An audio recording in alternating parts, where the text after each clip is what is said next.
প্রশ্ন করলাম, আজ বনের মধ্যে যে লোকটার সঙ্গে আমার দেখা হয়েছিল, যাকে তুমি আশ্রমে ঢুকতে দাও না, যার দৌরাত্ম্যে তুমি পালাতে চাচ্ছ, সে কি তোমার সত্যি কেউ নয়, নিছক পর? কিসের ভয়ে পালাচ্ছি তুমি বুঝেছ গোসাই? কতক্ষণ ঘুমাইয়াছিলাম জানি না, কানে গেল, ওগো নতুন গোসাই। জাগিয়া উঠিয়া বসিলাম। কে?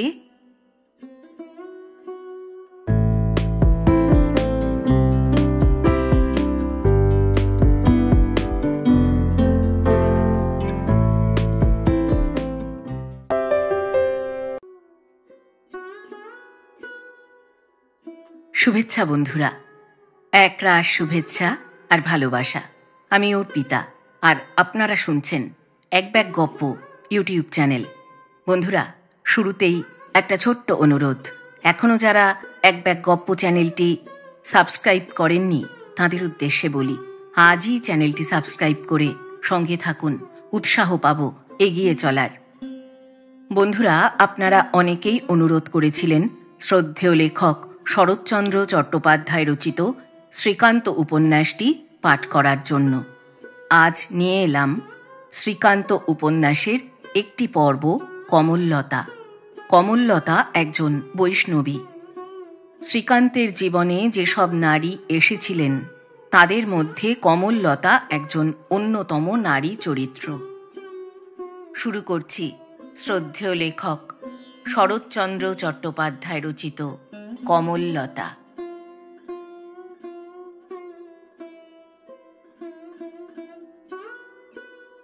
গহরের খোঁজে আসিয়া নবীনের সাক্ষাৎ মিলিল। সে আমাকে দেখিয়া খুশি হইল, কিন্তু মেজাজটা ভারী রুক্ষ। বলিল, দেখুন গে ওই বোষ্টমী বেটিদের আড্ডায়, কাল থেকে তো ঘরেই আসা হয়নি। সে কি কথা নবীন, বোষ্টমী এলো আবার কোথা থেকে? আমি জিজ্ঞাসা করলাম। নবীন বলিল, এক পাল জুটেছে। আমি বলিলাম, কোথায় থাকে তারা? নবীন বলিল, ওই তো মুরারিপুরের আখড়ায়। এই বলিয়া নবীন হঠাৎ একটা নিঃশ্বাস ফেলিয়া কহিল, হায় বাবু, আর সে রামও নেই, সে অযোধ্যাও নেই। বুড়ো মথুর দাস বাবাজি মোলো, তার জায়গায় এসে জুটল এক ছোকরা বৈরাগী, তার গন্ডা চারেক সেবাদাসী। দারিক দাস বৈরাগীর সঙ্গে আমাদের বাবুর খুব ভাব, সেখানেই তো প্রায় থাকেন। আশ্চর্য হইয়া জিজ্ঞাসা করিলাম, কিন্তু তোমার বাবু তো মুসলমান, বৈষ্ণব বৈরাগীরা তাদের আখড়ায় ওকে থাকতে দেবে কেন? নবীন রাগ করিয়া কহিল, ওই সব আউল বাউলগুলোর ধর্মাধর্ম জ্ঞান আছে নাকি? ওরা জাত জন্ম কিছুই মানে না। যে কেউ ওদের সঙ্গে মিশলেই ওরা দলে টেনে নেয়, বাজ বিচার করে না। জিজ্ঞাসা করিলাম, কিন্তু সেবার যখন তোমাদের এখানে 6-7 দিন ছিলাম, তখন তো গহর ওদের কথা কিছুই বলেনি। নবীন বলিল, বললে যে কমলিলতার গুণাগুণ প্রকাশ হয়ে পড়ত। সে কয়দিন বাবুও অমনি খাতা কাগজ কলম নিয়ে আখড়ায় গিয়ে ঢুকলেন। প্রশ্ন করিয়া করিয়া জানিলাম, দারিক বাউল গান বাঁধিতে, ছড়া রচনা করিতে সিদ্ধহস্ত। গহর এই প্রলোভনে মজিয়াছে, তাহাকে কবিতা শুনায়, তাহাকে দিয়া ভুল সংশোধন করিয়া লয়। আর কমললতা একজন যুবতী বৈষ্ণবী, ওই আখড়াতেই বাস করে। সে দেখিতে ভালো, গান গাহে ভালো, তাহার কথা শুনিলে লোকে মুগ্ধ হইয়া যায়। বৈষ্ণবী সেবায় গহর মাঝে মাঝে টাকা কড়ি দেয়।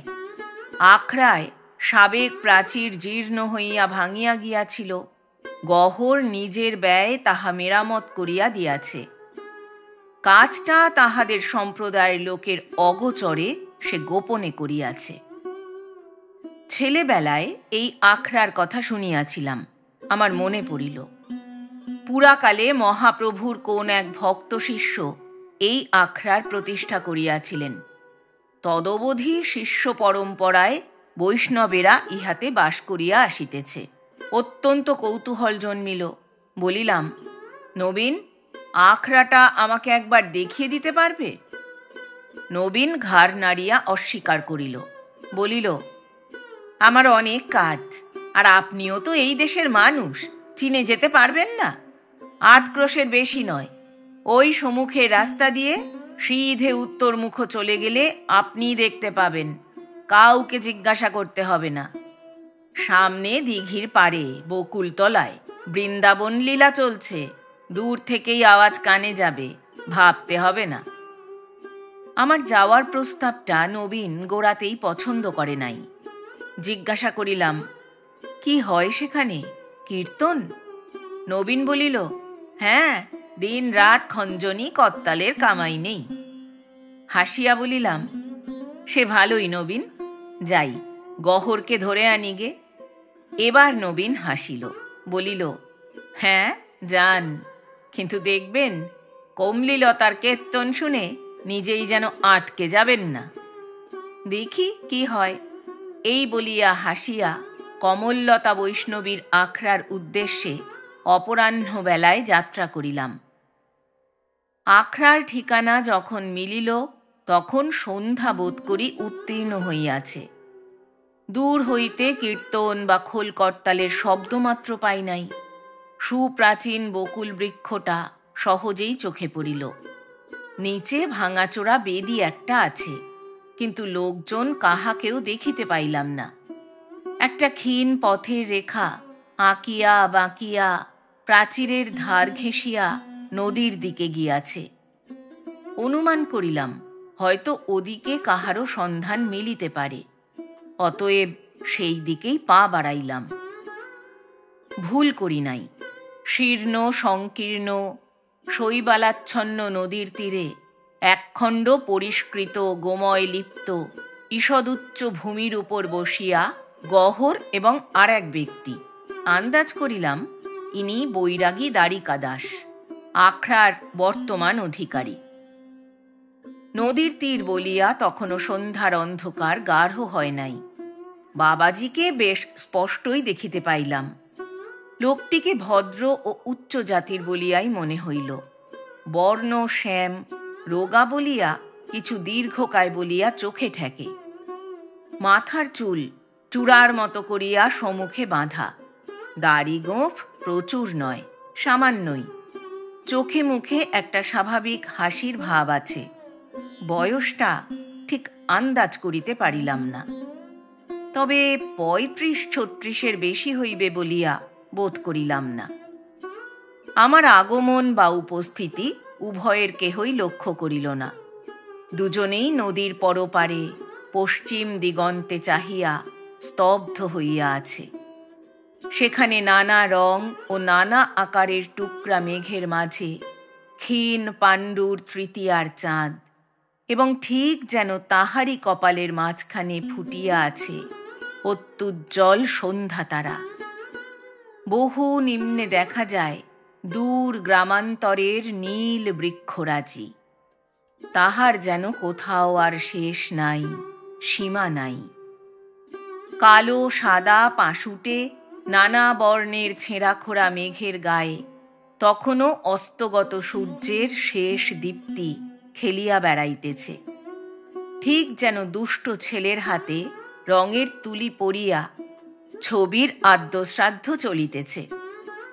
তাহার ক্ষণকালের আনন্দ চিত্রকর আসিয়া কান মলিয়া হাতের তুলি কাড়িয়া লইল বলিয়া। স্বল্পতোয়া নদীর কতকটা অংশ বোধ করি গ্রামবাসীরা পরিষ্কৃত করিয়াছে। সম্মুখের সেই স্বচ্ছ কালো অল্প পরিসর জলটুকুর উপরে ছোট ছোট রেখায় চাঁদের ও সন্ধ্যা তারার আলো পাশাপাশি পড়িয়া ঝিকমিক করিতেছে, যেন কোষ্টি পাথরে ঘষিয়া শ্যাকরা সোনার দাম যাচাই করিতেছে। কাছে কোথাও বনের মধ্যে বোধ করি অজস্র কাঠমল্লিকা ফুটিয়াছে। তাহারই গন্ধে সমস্ত বাতাসটা ভারী হইয়া উঠিয়াছে, এবং নিকটে কোনো গাছে অসংখ্য বকের বাসা হইতে শাবকগণের এক টানা ঝুমঝুম শব্দ বিচিত্র মাধুর্যে অবিরাম কানে আসিয়া পশিতেছে। এসবই ভালো, এবং যে দুটা লোক তদ্গত চিত্তে জড়ভরতের মতো বসিয়া আছে তাহারাও কবি সন্দেহ নাই। কিন্তু এ দেখিতে এই জঙ্গলে সন্ধ্যাকালে আসি নাই। নবীন বলিয়াছিল এক পাল বষ্টুমি আছে, এবং সকলের সেরা বষ্টুমি কমললতা আছে। তাহারা কোথায়? ডাকিলাম, গহর। গহর ধ্যান ভাঙিয়া হতবুদ্ধির মতো আমার দিকে চাহিয়া রহিল। বাবাজি তাহাকে একটা ঠেলা দিয়া বলিল, গোসাই, তোমার শ্রীকান্ত না? গহর দ্রুত বেগে উঠিয়া আমাকে সজোরে বাহু পাশে আবদ্ধ করিল। তাহার আবেগ থামিতে চাহে না, এমনি ব্যাপার ঘটিল। কোনো মতে নিজেকে মুক্ত করিয়া বসিয়া পড়িলাম। বলিলাম, বাবাজি, আমাকে হঠাৎ চিনলেন কি করে? বাবাজি হাত নাড়িলেন।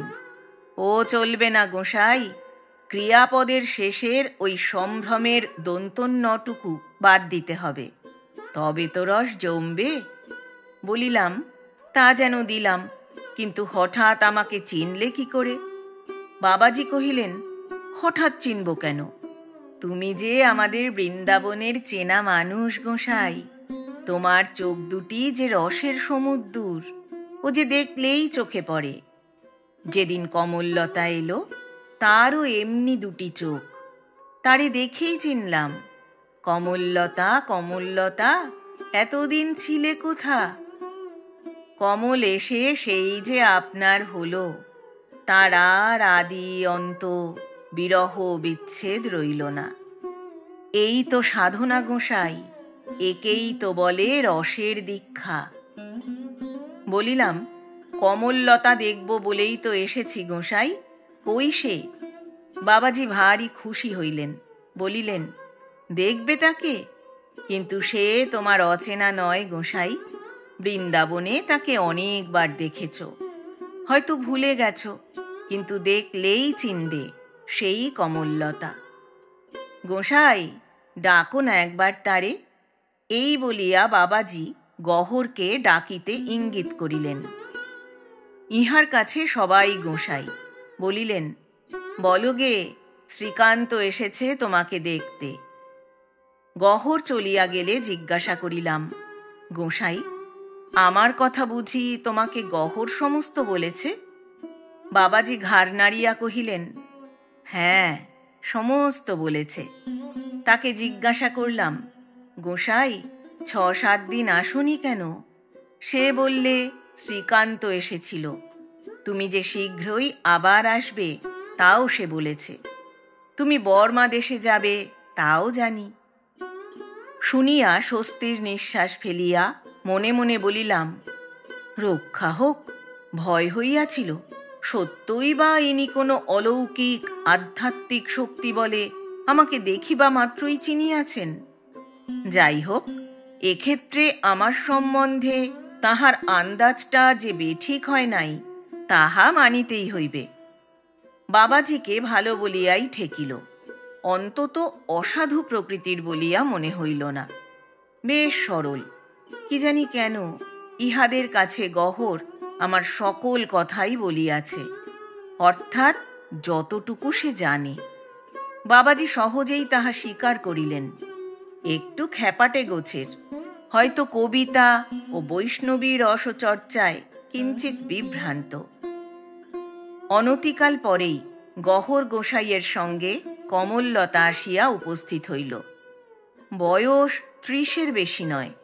শ্যামবর্ণ, আঁটোসাঁটো ছিপছিপে গড়ন, হাতে কয়েক গাছি চুড়ি, হয়তো পিতলের, সোনার হইতেও পারে।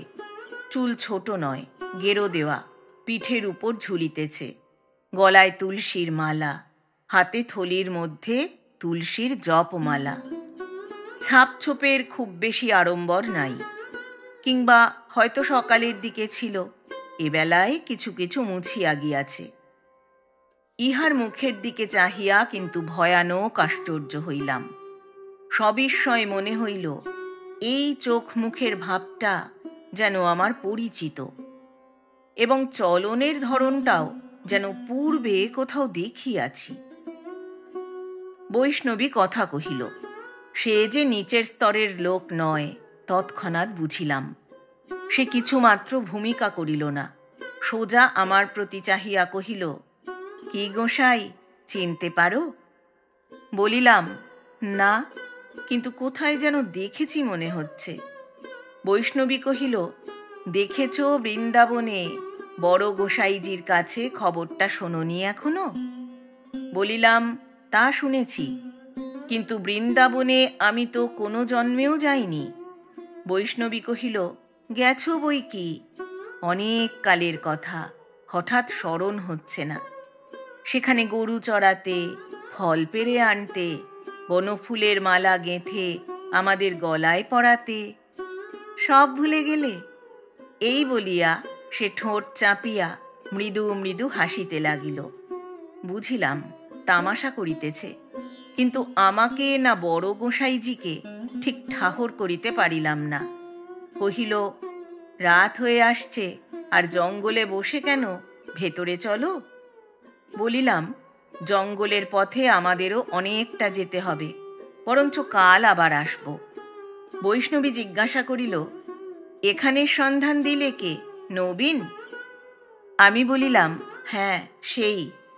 সে বলিল, কমললতার খবর বলেনি? আমি বলিলাম, হ্যাঁ, তাও বলেছে। বষ্টুমির জাল ছিঁড়ে হঠাৎ বার হওয়া যায় না, তোমাকে সাবধান করে দেয়নি? কমললতা বলিল। সহাস্যে কহিলাম, হ্যাঁ, তাও দিয়েছে। বৈষ্ণবী হাসিয়া ফেলিল, কহিল, নবীন হুঁশিয়ার মাঝি, তার কথা না শুনে ভালো করনি। আমি বলিলাম, কেন বলো তো? বৈষ্ণবী ইহার জবাব দিল না। গহরকে দেখাইয়া কহিল, গোসাই বলে তুমি বিদেশ যাচ্ছ চাকরি করতে, তোমার কেউ নেই, চাকরি করবে কেন? আমি বলিলাম, তবে কি করব? কমললতা উত্তর দিল, আমরা যা করি, গোবিন্দজির প্রসাদ কেউ তো আর কেড়ে নিতে পারবে না। আমি বলিলাম, তা জানি, কিন্তু বৈরাগীগিরি আমার নতুন নয়। বৈষ্ণবী হাসিয়া বলিল, তা বুঝেছি, ধাতে সয় না বুঝি? আমি বলিলাম, না, বেশি দিন সয় না। বৈষ্ণবী মুখ টিপিয়া হাসিল, কহিল, তোমার কমই ভালো। ভিতরে এসো, ওদের সঙ্গে ভাব করিয়ে দিই। এখানে কমলের বোন আছে।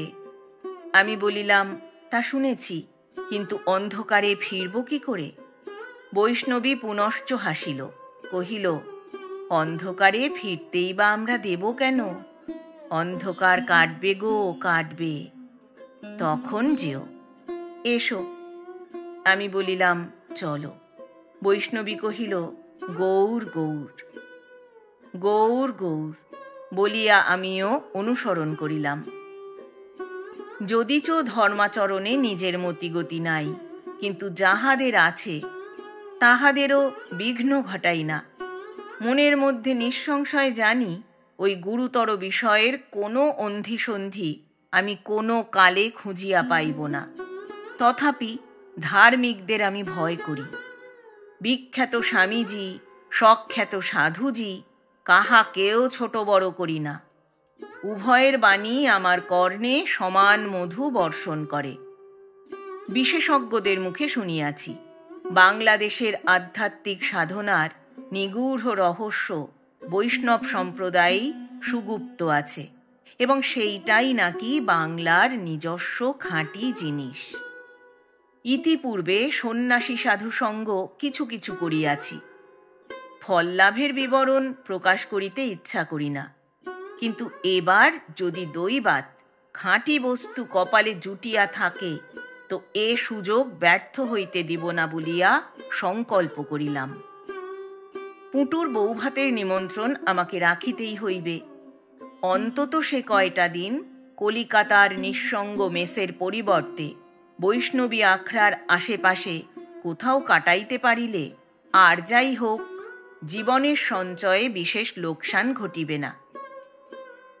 ভিতরে আসিয়া দেখিলাম কমললতার কথা মিথ্যা নয়, কমলের বোনই বটে, কিন্তু দলিত বিদলিত। মত্তহস্তিকুলের সাক্ষাৎ মিলিল না, কিন্তু বহু পদচিহ্ন বিদ্যমান। বৈষ্ণবীরা নানা বয়সের, ও নানা চেহারার এবং নানা কাজে ব্যাপৃত। কেহ দুধ জাল দিতেছে, কেহ ক্ষীর তৈরি করিতেছে, কেহ নাড়ু পাকাইতেছে, কেহ ময়দা মাখিতেছে, কেহ ফলমূল বানাইতেছে। এ সকল ঠাকুরের রাত্রের ভোগের ব্যাপার। একজন অপেক্ষাকৃত অল্প বয়সী বৈষ্ণবী এক মনে বসিয়া ফুলের মালা গাঁথিতেছে এবং তাহারই কাছে আসিয়া আর একজন নানা রঙের ছোপানো ছোট ছোট বস্ত্রখণ্ড সযত্নে কুঞ্চিত করিয়া গুছাইয়া তুলিতেছে। সম্ভবত শ্রী শ্রী গোবিন্দজিউ কাল স্নানান্তে পরিধান করিবেন। কেহই বসিয়া নাই। তাহাদের কাজের আগ্রহ ও একাগ্রতা দেখিলে আশ্চর্য হইতে হয়। সকলেই আমার প্রতি চাহিয়া দেখিল, কিন্তু নিমেষ মাত্র। কৌতূহলের অবসর নাই। ওষ্ঠাধর সকলেরই নড়িতেছে, বোধহয় মনে মনে জপ চলিতেছে। এদিকে বেলা শেষ হইয়া দু একটা করিয়া প্রদীপ জ্বলিতে শুরু করিয়াছে। কমললতা কহিল, চলো ঠাকুর নমস্কার করে আসবে।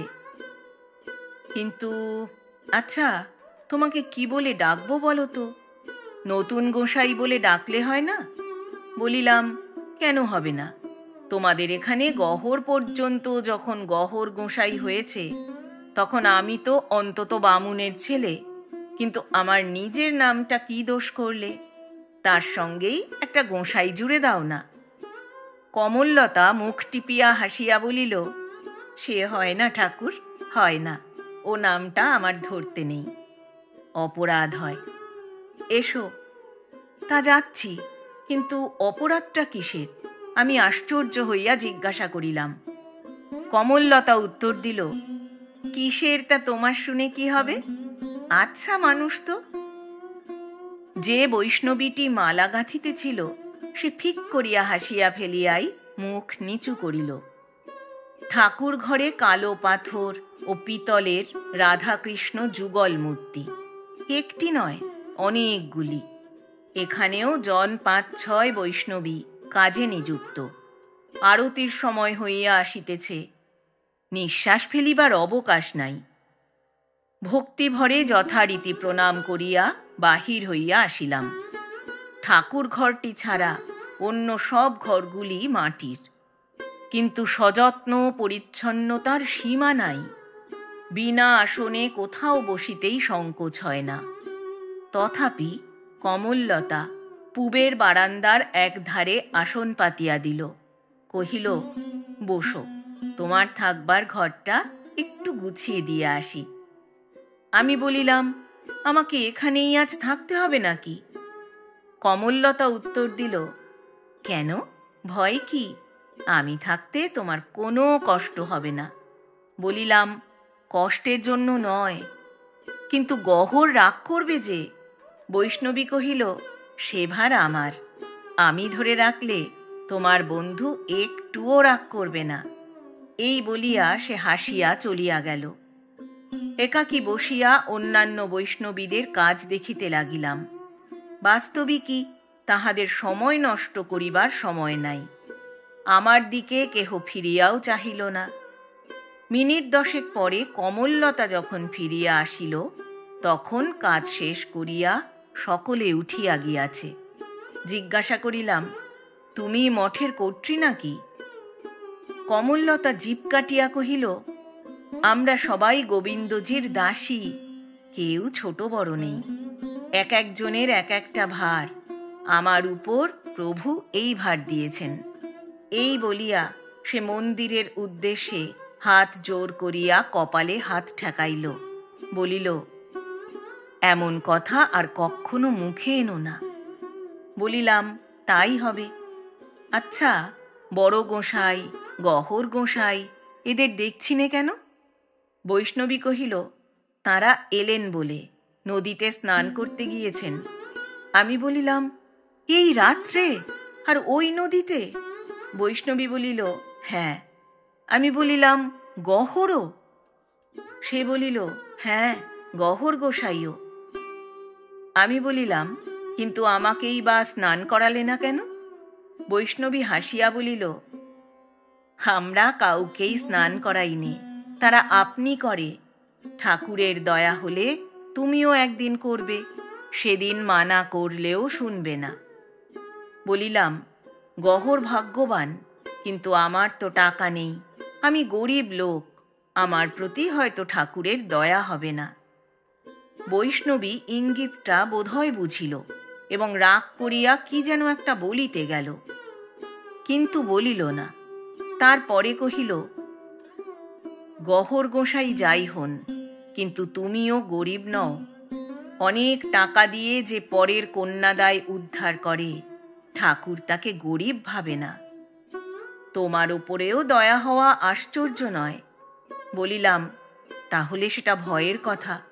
তবু কপালে যা লেখা আছে ঘটবে, আটকানো যাবে না। কিন্তু জিজ্ঞাসা করি, কন্যাদায় উদ্ধারের খবর তুমি পেলে কোথায়?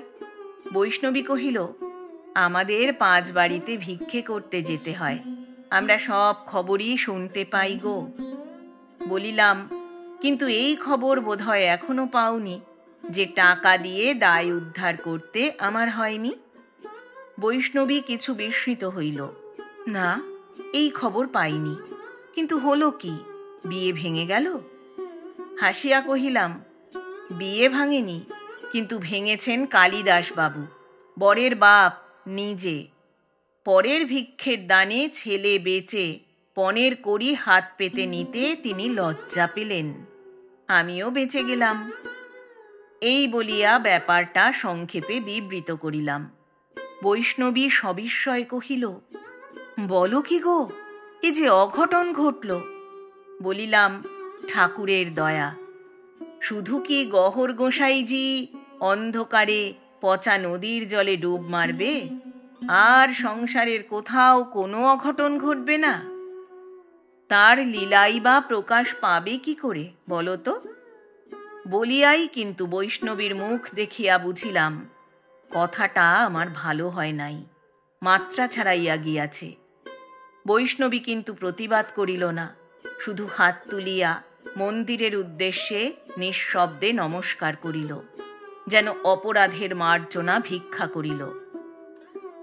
সম্মুখ দিয়া একজন বৈষ্ণবী মস্ত এক থালা লুচি লইয়া ঠাকুর ঘরের দিকে গেল। দেখিয়া কহিলাম, আজ তোমাদের সমারোহ ব্যাপার, বোধহয় বিশেষ কোনো পর্বদিন না? বৈষ্ণবী কহিল, না, আজ কোনো পর্বদিন নয়, এ আমাদের প্রতিদিনের ব্যাপার। ঠাকুরের দয়ায় অভাব কখনো ঘটে না। কহিলাম, আনন্দের কথা, কিন্তু আয়োজনটা বোধ করি রাত্রেই বেশি করে করতে হয়। বৈষ্ণবী কহিল, তাও না, সেবার সকাল সন্ধ্যা নেই। দয়া করে যদি 2 দিন থাকো, নিজেই সব দেখতে পাবে। দাসী আমরা, ওর সেবা করা ছাড়া সংসারে আর তো আমাদের কোনো কাজ নেই। এই বলিয়া সে মন্দিরের দিকে হাত জোর করিয়া আরেকবার নমস্কার করিল। জিজ্ঞাসা করিলাম, সারাদিন কি তোমাদের করতে হয়? বৈষ্ণবী কহিল, এসে যা দেখলে তাই। কহিলাম, এসে দেখলাম বাটনা বাটা, কুটনো কোটা, দুধ জাল দেওয়া, মালা গাঁথা, কাপড় রং করা, এমনি অনেক কিছু। তোমরা সারা দিন শুধু এই করো? বৈষ্ণবী কহিল, হ্যাঁ, সারা দিন শুধু এই করি। কিন্তু এসব তো কেবল ঘর গৃহস্থালির কাজ, সব মেয়েরাই করে। তোমরা ভজন সাধন করো কখন? আমি কহিলাম। বৈষ্ণবী উত্তর দিল, এই আমাদের ভজন সাধন। আমি বলিলাম, এই রাঁধা বাড়া, জল তোলা, কুটনো বাটনা, মালা গাঁথা, কাপড় ছাপানো, একেই বলে সাধনা? বৈষ্ণবী কহিল, হ্যাঁ, একেই বলে সাধনা। দাস দাসীর এর চেয়ে বড় সাধনা আমরা পাব কোথায় গোসাই? বলিতে বলিতে তাহার সজল চোখ দুটি যেন অনির্বচনীয় মাধুর্যে পরিপূর্ণ হইয়া উঠিল। আমার হঠাৎ মনে হইল, এই অপরিচিত বৈষ্ণবীর মুখের মতো সুন্দর মুখ আমি সংসারে কখনো দেখি নাই। বলিলাম, কমললতা, তোমার বাড়ি কোথায়? বৈষ্ণবী আঁচলে চোখ মুছিয়া হাসিয়া বলিল, গাছতলায়। কিন্তু গাছতলা তো আর চিরকাল ছিল না, আমি বলিলাম। বৈষ্ণবী কহিল, তখন ছিল ইট কাঠের তৈরি কোনো এক বাড়ির ছোট্ট একটি ঘর। কিন্তু সে গল্প করার তো এখন সময় নেই গোসাই। এসো তো আমার সঙ্গে, তোমার নতুন ঘরটি দেখিয়ে দিই। চমৎকার ঘরখানি। বাঁশের আলনায় একটা পরিষ্কার তসরের কাপড় দেখাইয়া দিয়া কহিল, ওইটি পরে ঠাকুর ঘরে এসো, দেরি করো না যেন। এই বলিয়া সে দ্রুত চলিয়া গেল। একধারে ছোট্ট একটি তক্তপোষে পাতা বিছানা, নিকটেই জলচৌকির উপর রাখা কয়েকখানি গ্রন্থ ও বকুল ফুল। এই মাত্র প্রদীপ জ্বালিয়া কেহ বোধহয় ধূপধুনা দিয়া গিয়াছে। তাহার গন্ধ ও ধোঁয়ায় ঘরটি তখনও পূর্ণ হইয়া আছে। ভারী ভালো লাগিল। সারাদিনের ক্লান্তি তো ছিলই, ঠাকুর দেবতাকেও চিরদিন পাশ কাটাইয়া চলি, সুতরাং ওদিকের আকর্ষণ ছিল না। কাপড় ছাড়িয়া ঝপ করিয়া বিছানায় শুইয়া পড়িলাম। কি জানি কাহার ঘর, কাহার শয্যা। অজ্ঞাত বৈষ্ণবী একটা রাত্রির জন্য আমাকে ধার দিয়া গেল, কিংবা হয়তো এ তাহার নিজেরই। কিন্তু এ সকল চিন্তায় মন আমার স্বভাবতই ভারী সংকোচ বোধ করে। অথচ আজ কিছুই মনে হইল না, যেন কত কালের পরিচিত আপনার জনের কাছে হঠাৎ আসিয়া পড়িয়াছি। বোধহয় একটু তন্দ্রাবিষ্ট হইয়া পড়িয়াছিলাম। কে যেন দ্বারের বাহিরে ডাক দিল, নূতন গোসাই, মন্দিরে যাবে না? ওরা তোমাকে ডাকছেন যে। ধর্মর করিয়া উঠিয়া বসিলাম। মন্দিরা সহযোগে কীর্তন গান কানে গেল। বহু লোকের সমবেত কোলাহল নয়। গানের কথাগুলি যেমন মধুর তেমনি সুস্পষ্ট। বামাকণ্ঠ রমণীকে চোখে না দেখিয়াও নিঃসন্দেহে অনুমান করিলাম এ কমললতা। নবীনের বিশ্বাস এই মিষ্ট স্বরই তাহার প্রভুকে মজাইয়াছে। মনে হইল অসম্ভব নয় এবং অত্যন্ত অসঙ্গতও নয়। মন্দিরে ঢুকিয়া নিঃশব্দে এক ধারে গিয়া বসিলাম। কেহ চাহিয়া দেখিল না। সকলের দৃষ্টি রাধাকৃষ্ণের যুগল মূর্তির প্রতি নিবদ্ধ। মাঝখানে দাঁড়াইয়া কমললতা কীর্তন করিতেছে, মদন গোপাল জয় জয় যশোদা দুলাল কি, যশোদা দুলাল জয় জয় নন্দ দুলাল কি, নন্দ দুলাল জয় জয় গিরিধারী লাল কি, গিরিধারী লাল জয় জয় গোবিন্দ গোপাল কি। এই সহজ সাধারণ গুটি কয়েক কথার আলোড়নে ভক্তের বক্ষস্থল গভীরভাবে মথিত করিয়া কি সুধা তরঙ্গিত হইয়া ওঠে, আমার পক্ষে তাহা উপলব্ধি করা কঠিন। কিন্তু দেখিতে পাইলাম উপস্থিত কাহারও চক্ষুই শুষ্ক নয়। গায়িকার দুই চক্ষু প্লাবিত করিয়া দর দর ধারে অশ্রু ঝরিতেছে এবং ভাবের গুরুভারে তাহার কণ্ঠস্বর মাঝে মাঝে যেন ভাঙিয়া পড়িল বলিয়া। এই সকল রসের রসিক আমি নই, কিন্তু আমারও মনের ভিতরটা হঠাৎ যেন কেমন ধারা করিয়া উঠিল। বাবাজি দারিক দাস মুদ্রিত নেত্রে একটা দেয়ালে ঠেস দিয়া বসিয়াছিলেন। তিনি সচেতন কি অচেতন বুঝা গেল না, এবং শুধু কেবল ক্ষণকাল পূর্বেই স্নিগ্ধ হাস্য পরিহাস চঞ্চল কমললতাই নয়, সাধারণ গৃহকর্মে নিযুক্তা যে সকল বৈষ্ণবীদের এইমাত্র সামান্য তুচ্ছ কুরূপা মনে হইয়াছিল, তাহারা যেন এই ধূপ ও ধুনায় ধূমাচ্ছন্ন গৃহের অনুজ্জ্বল দীপালোকে আমার চক্ষে মুহূর্তকালের জন্য অপরূপ হইয়া উঠিল। আমারও যেন মনে হইতে লাগিল অদূরবর্তী ওই পাথরের মূর্তি সত্যই চোখ মেলিয়া চাহিয়া আছে এবং কান পাতিয়া কীর্তনের সমস্ত মাধুর্য উপভোগ করিতেছে। ভাবের এই বিহ্বল মুগ্ধ ভাবকে আমি অত্যন্ত ভয় করি। ব্যস্ত হইয়া বাহিরে চলিয়া আসিলাম। কেহ লক্ষ্যও করিল না। দেখি প্রাঙ্গণের একধারে বসিয়া গহর কোথাকার একটা আলোর রেখা আসিয়া তাহার গায়ে পড়িয়াছে। আমার পদশব্দে তাহার ধ্যান ভাঙিল না। কিন্তু সেই একান্ত সমাহিত মুখের প্রতি চাহিয়া আমিও নড়িতে পারিলাম না। সেইখানে স্তব্ধ হইয়া রহিলাম। মনে হইতে লাগিল শুধু আমাকেই একাকী ফেলিয়া রাখিয়া এই বাড়ির সকলেই যেন আর এক দেশে চলিয়া গিয়াছে। সেখানকার পথ আমি চিনি না। ঘরে আসিয়া আলো নিবাইয়া শুইয়া পড়িলাম। নিশ্চয় জানি জ্ঞান বিদ্যা ও বুদ্ধিতে আমি ইহাদের সকলের বড়। তথাপি কিসের ব্যথায় জানি না মনের ভিতরটা কাঁদিতে লাগিল, এবং তেমনি অজানা কারণে চোখের কোণ বহিয়া বড় বড় ফোঁটায় জল গড়াইয়া পড়িল। কতক্ষণ ঘুমাইয়াছিলাম জানি না। কানে গেল, ওগো নতুন গোসাই। জাগিয়া উঠিয়া বসিলাম। কে? আমি গো, তোমার সন্ধেবেলার বন্ধু। এত ঘুমোতেও পারো? অন্ধকার ঘরে চৌকাঠের কাছে দাঁড়াইয়া কমললতা বৈষ্ণবী। বলিলাম, জেগে থেকে লাভ হতো কি? তবু সময়টার একটু সদ্ব্যবহার হলো। তা জানি, কিন্তু ঠাকুরের প্রসাদ পাবে না? কমললতা বলিল, পাব। আমি বলিলাম, তবে ঘুমুচ্ছ যে বড়? কমললতা বলিল, জানি বিঘ্ন ঘটবে না, প্রসাদ পাবই। আমার সন্ধেবেলাকার বন্ধু রাত্রেও পরিত্যাগ করবে না। আমি বলিলাম। বৈষ্ণবী সহাস্যে কহিল, সে দাবি বৈষ্ণবের, তোমাদের নয়। বলিলাম, আশা পেলে বৈষ্ণব হতে কতক্ষণ? তুমি গহরকে পর্যন্ত গোসাই বানিয়েছ, আর আমি কি এতই অবহেলার? হুকুম করলে বৈষ্ণবের দাসানুদাস হতেও রাজি। কমললতার কণ্ঠস্বর একটুখানি গম্ভীর হইল। কহিল, বৈষ্ণবদের সম্বন্ধে তামাশা করতে নেই গোসাই, অপরাধ হয়। গহর গোসাইজিকেও তুমি ভুল বুঝেছ।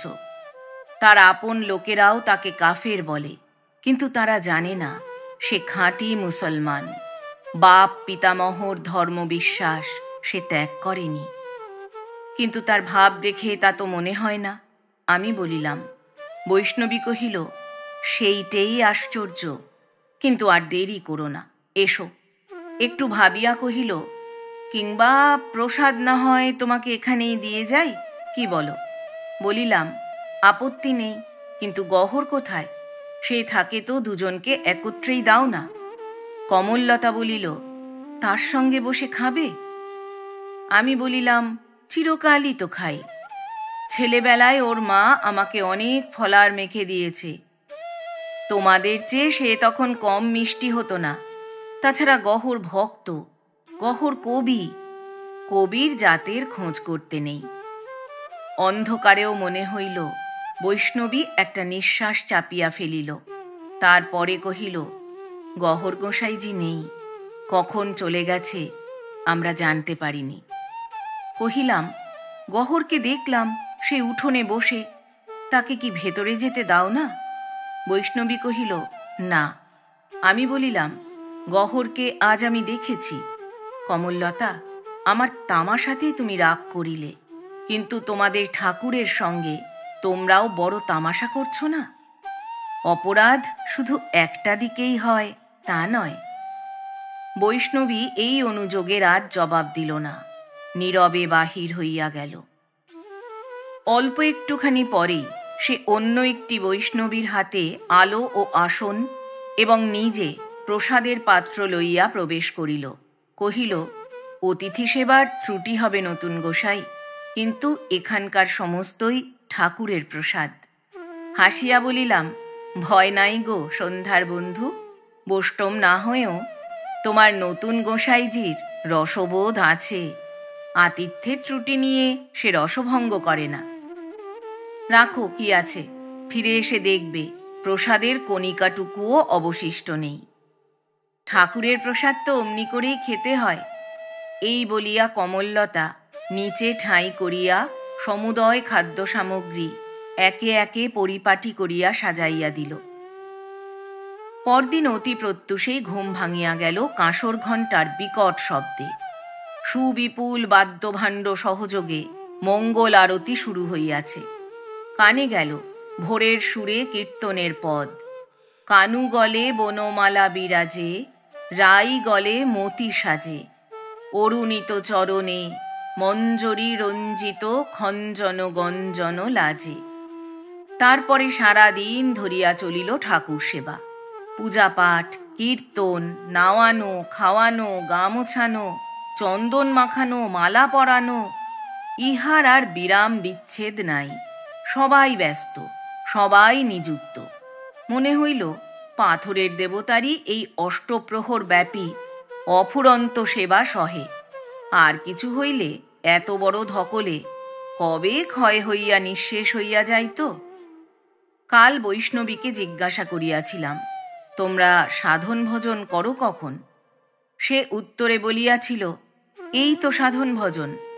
সবিস্ময়ে প্রশ্ন করিয়াছিলাম, এই রাধা বাড়া, ফুল তোলা, মালা গাঁথা, দুধ জাল দেওয়া, একেই বলে সাধনা? সে মাথা নাড়িয়া তক্ষুনি জবাব দিয়া বলিয়াছিল, হ্যাঁ, একেই আমরা বলি সাধনা। আমাদের আর কোনো সাধন ভজন নেই। আজ সমস্ত দিনের কাণ্ড দেখিয়া বুঝিলাম তাহার কথাগুলা বর্ণে বর্ণে সত্য। অতিরঞ্জন অত্যুক্তি কোথাও নাই। দুপুর বেলায় কোনো এক ফাঁকে বলিলাম, কমললতা, আমি জানি তুমি অন্য সকলের মতো নও। সত্যি বলো তো, ভগবানের প্রতীক এই যে পাথরের মূর্তি। বৈষ্ণবী হাত তুলিয়া আমাকে থামাইয়া দিল, কহিল, প্রতীক কি গো? উনি সেই সাক্ষাৎ ভগবান। এমন কথা আর কখনো মুখেও এনো না নতুন গোসাই। আমার কথায় সেই যেন লজ্জা পাইল বেশি। আমিও কেমন এক প্রকার অপ্রস্তুত হইয়া পড়িলাম। তবুও আস্তে আস্তে বলিলাম, আমি তো জানি নে, তাই জিজ্ঞাসা করছি। তোমরা কি সত্যই ভাবো ওই পাথরের মূর্তির মধ্যেই ভগবানের শক্তি এবং চৈতন্য তার? আমার এই কথাটাও সম্পূর্ণ হইতে পাইল না। সে বলিয়া উঠিল, ভাবতে যাব কিসের জন্য গো? এ যে আমাদের প্রত্যক্ষ। সংস্কারের মোহ তোমরা কাটাতে পারো না বলেই ভাবো রক্ত মাংসের দেহ ছাড়া চৈতন্যের আর কোথাও থাকবার জো নেই। কিন্তু তা কেন? আর এও বলি, শক্তি আর চৈতন্যের হদিশ কি তোমরাই সবখানি পেয়ে বসে আছো যে বলবে পাথরের মধ্যে তার জায়গা হবে না? হয় গো হয়, ভগবানেরও কোথাও থাকতে বাধা পড়ে না। নইলে তাকে ভগবান বলতে যাব কেন বলো তো? যুক্তি হিসাবে কথাগুলো স্পষ্টও নয়, পূর্ণও নয়, কিন্তু এ তো তা নয়। এ তাহার জীবন্ত বিশ্বাস। তাহার সেই জোর ও অকপট উক্তির কাছে হঠাৎ কেমন ধারা থতমত খাইয়া গেলাম। তর্ক করিতে, প্রতিবাদ করিতে সাহস হইল না, ইচ্ছাও করিল না। বরঞ্চ ভাবিলাম, সত্যই তো, পাথরই হোক আর যাই হোক, এমন পরিপূর্ণ বিশ্বাসে আপনাকে একান্ত সমর্পণ না করিতে পারিলে বৎসরের পর বৎসর দিনান্ত ব্যাপী এই অবিচ্ছিন্ন সেবার জোর পাইত ইহারা কি করিয়া? এমন সোজা হইয়া নিশ্চিন্ত নির্ভয়ে দাঁড়াইবার অবলম্বন মিলিত কোথায়? ইহারা শিশু তো নয়। ছেলে খেলার এই মিথ্যা অভিনয়ে দ্বিধাগ্রস্ত মন যে শ্রান্তির অবসাদে দুদিনেই এলাইয়া পড়িত, কিন্তু সে হয় নাই। বরঞ্চ ভক্তি ও প্রীতির অখণ্ড একাগ্রতায় আত্মনিবেদনের আনন্দোৎসব ইহাদের বাড়িয়াই চলিয়াছে। এ জীবনের পাওয়ার দিক দিয়া সে কি তবে সবই ভুয়া, সবই ভুল, সবই আপনাকে ঠকানো? বৈষ্ণবী কহিল, কি গোসাই, কথা কও না যে? বলিলাম, ভাবছি। কাকে ভাবছ? ভাবছি তোমাকেই। ইস, বড় সৌভাগ্য যে আমার। একটু পরে কমললতা আবার কহিল, তবুও থাকতে চাও না? কোথায় কোন বর্মাদের দেশে চাকরি করতে যেতে চাও? চাকরি করবে কেন? বলিলাম, আমার তো মঠের জমি জমাও নেই, মুগ্ধ ভক্তের দলও নেই, খাবো কি? ঠাকুর দেবেন, কমললতা কহিল। কহিলাম, অত্যন্ত দুরাশা। কিন্তু তোমাদেরও যে ঠাকুরের ওপর খুব ভরসা, তাও তো মনে হয় না। নইলে ভিক্ষে করতে যাবে কেন? বৈষ্ণবী কহিল, যাই তিনি দেবার জন্যে হাত বাড়িয়ে দৌড়ে দৌড়ে দাঁড়িয়ে থাকেন বলে। নইলে নিজেদের গরজ নেই, থাকলে যেতুম না, না খেয়ে শুকিয়ে মরলেও না। আমি কহিলাম, কমললতা, তোমার দেশ কোথায়? কালকেই তো বলেছি গোসাই, ঘর আমার গাছতলায়, দেশ আমার পথে পথে। কমললতা উত্তর দিলে, তাহলে গাছতলায় আর পথে পথে না থেকে মঠে থাকো কিসের জন্যে? আমি বলিলাম, অনেক দিন পথে পথেই ছিলুম গোসাই, সঙ্গী পাই তো আবার একবার পথই সম্বল করি। কমললতা কহিল, বলিলাম, তোমার সঙ্গীর অভাব এ কথা বিশ্বাস হয় না কমললতা। যাকে ডাকবে সেই যে রাজি হবে।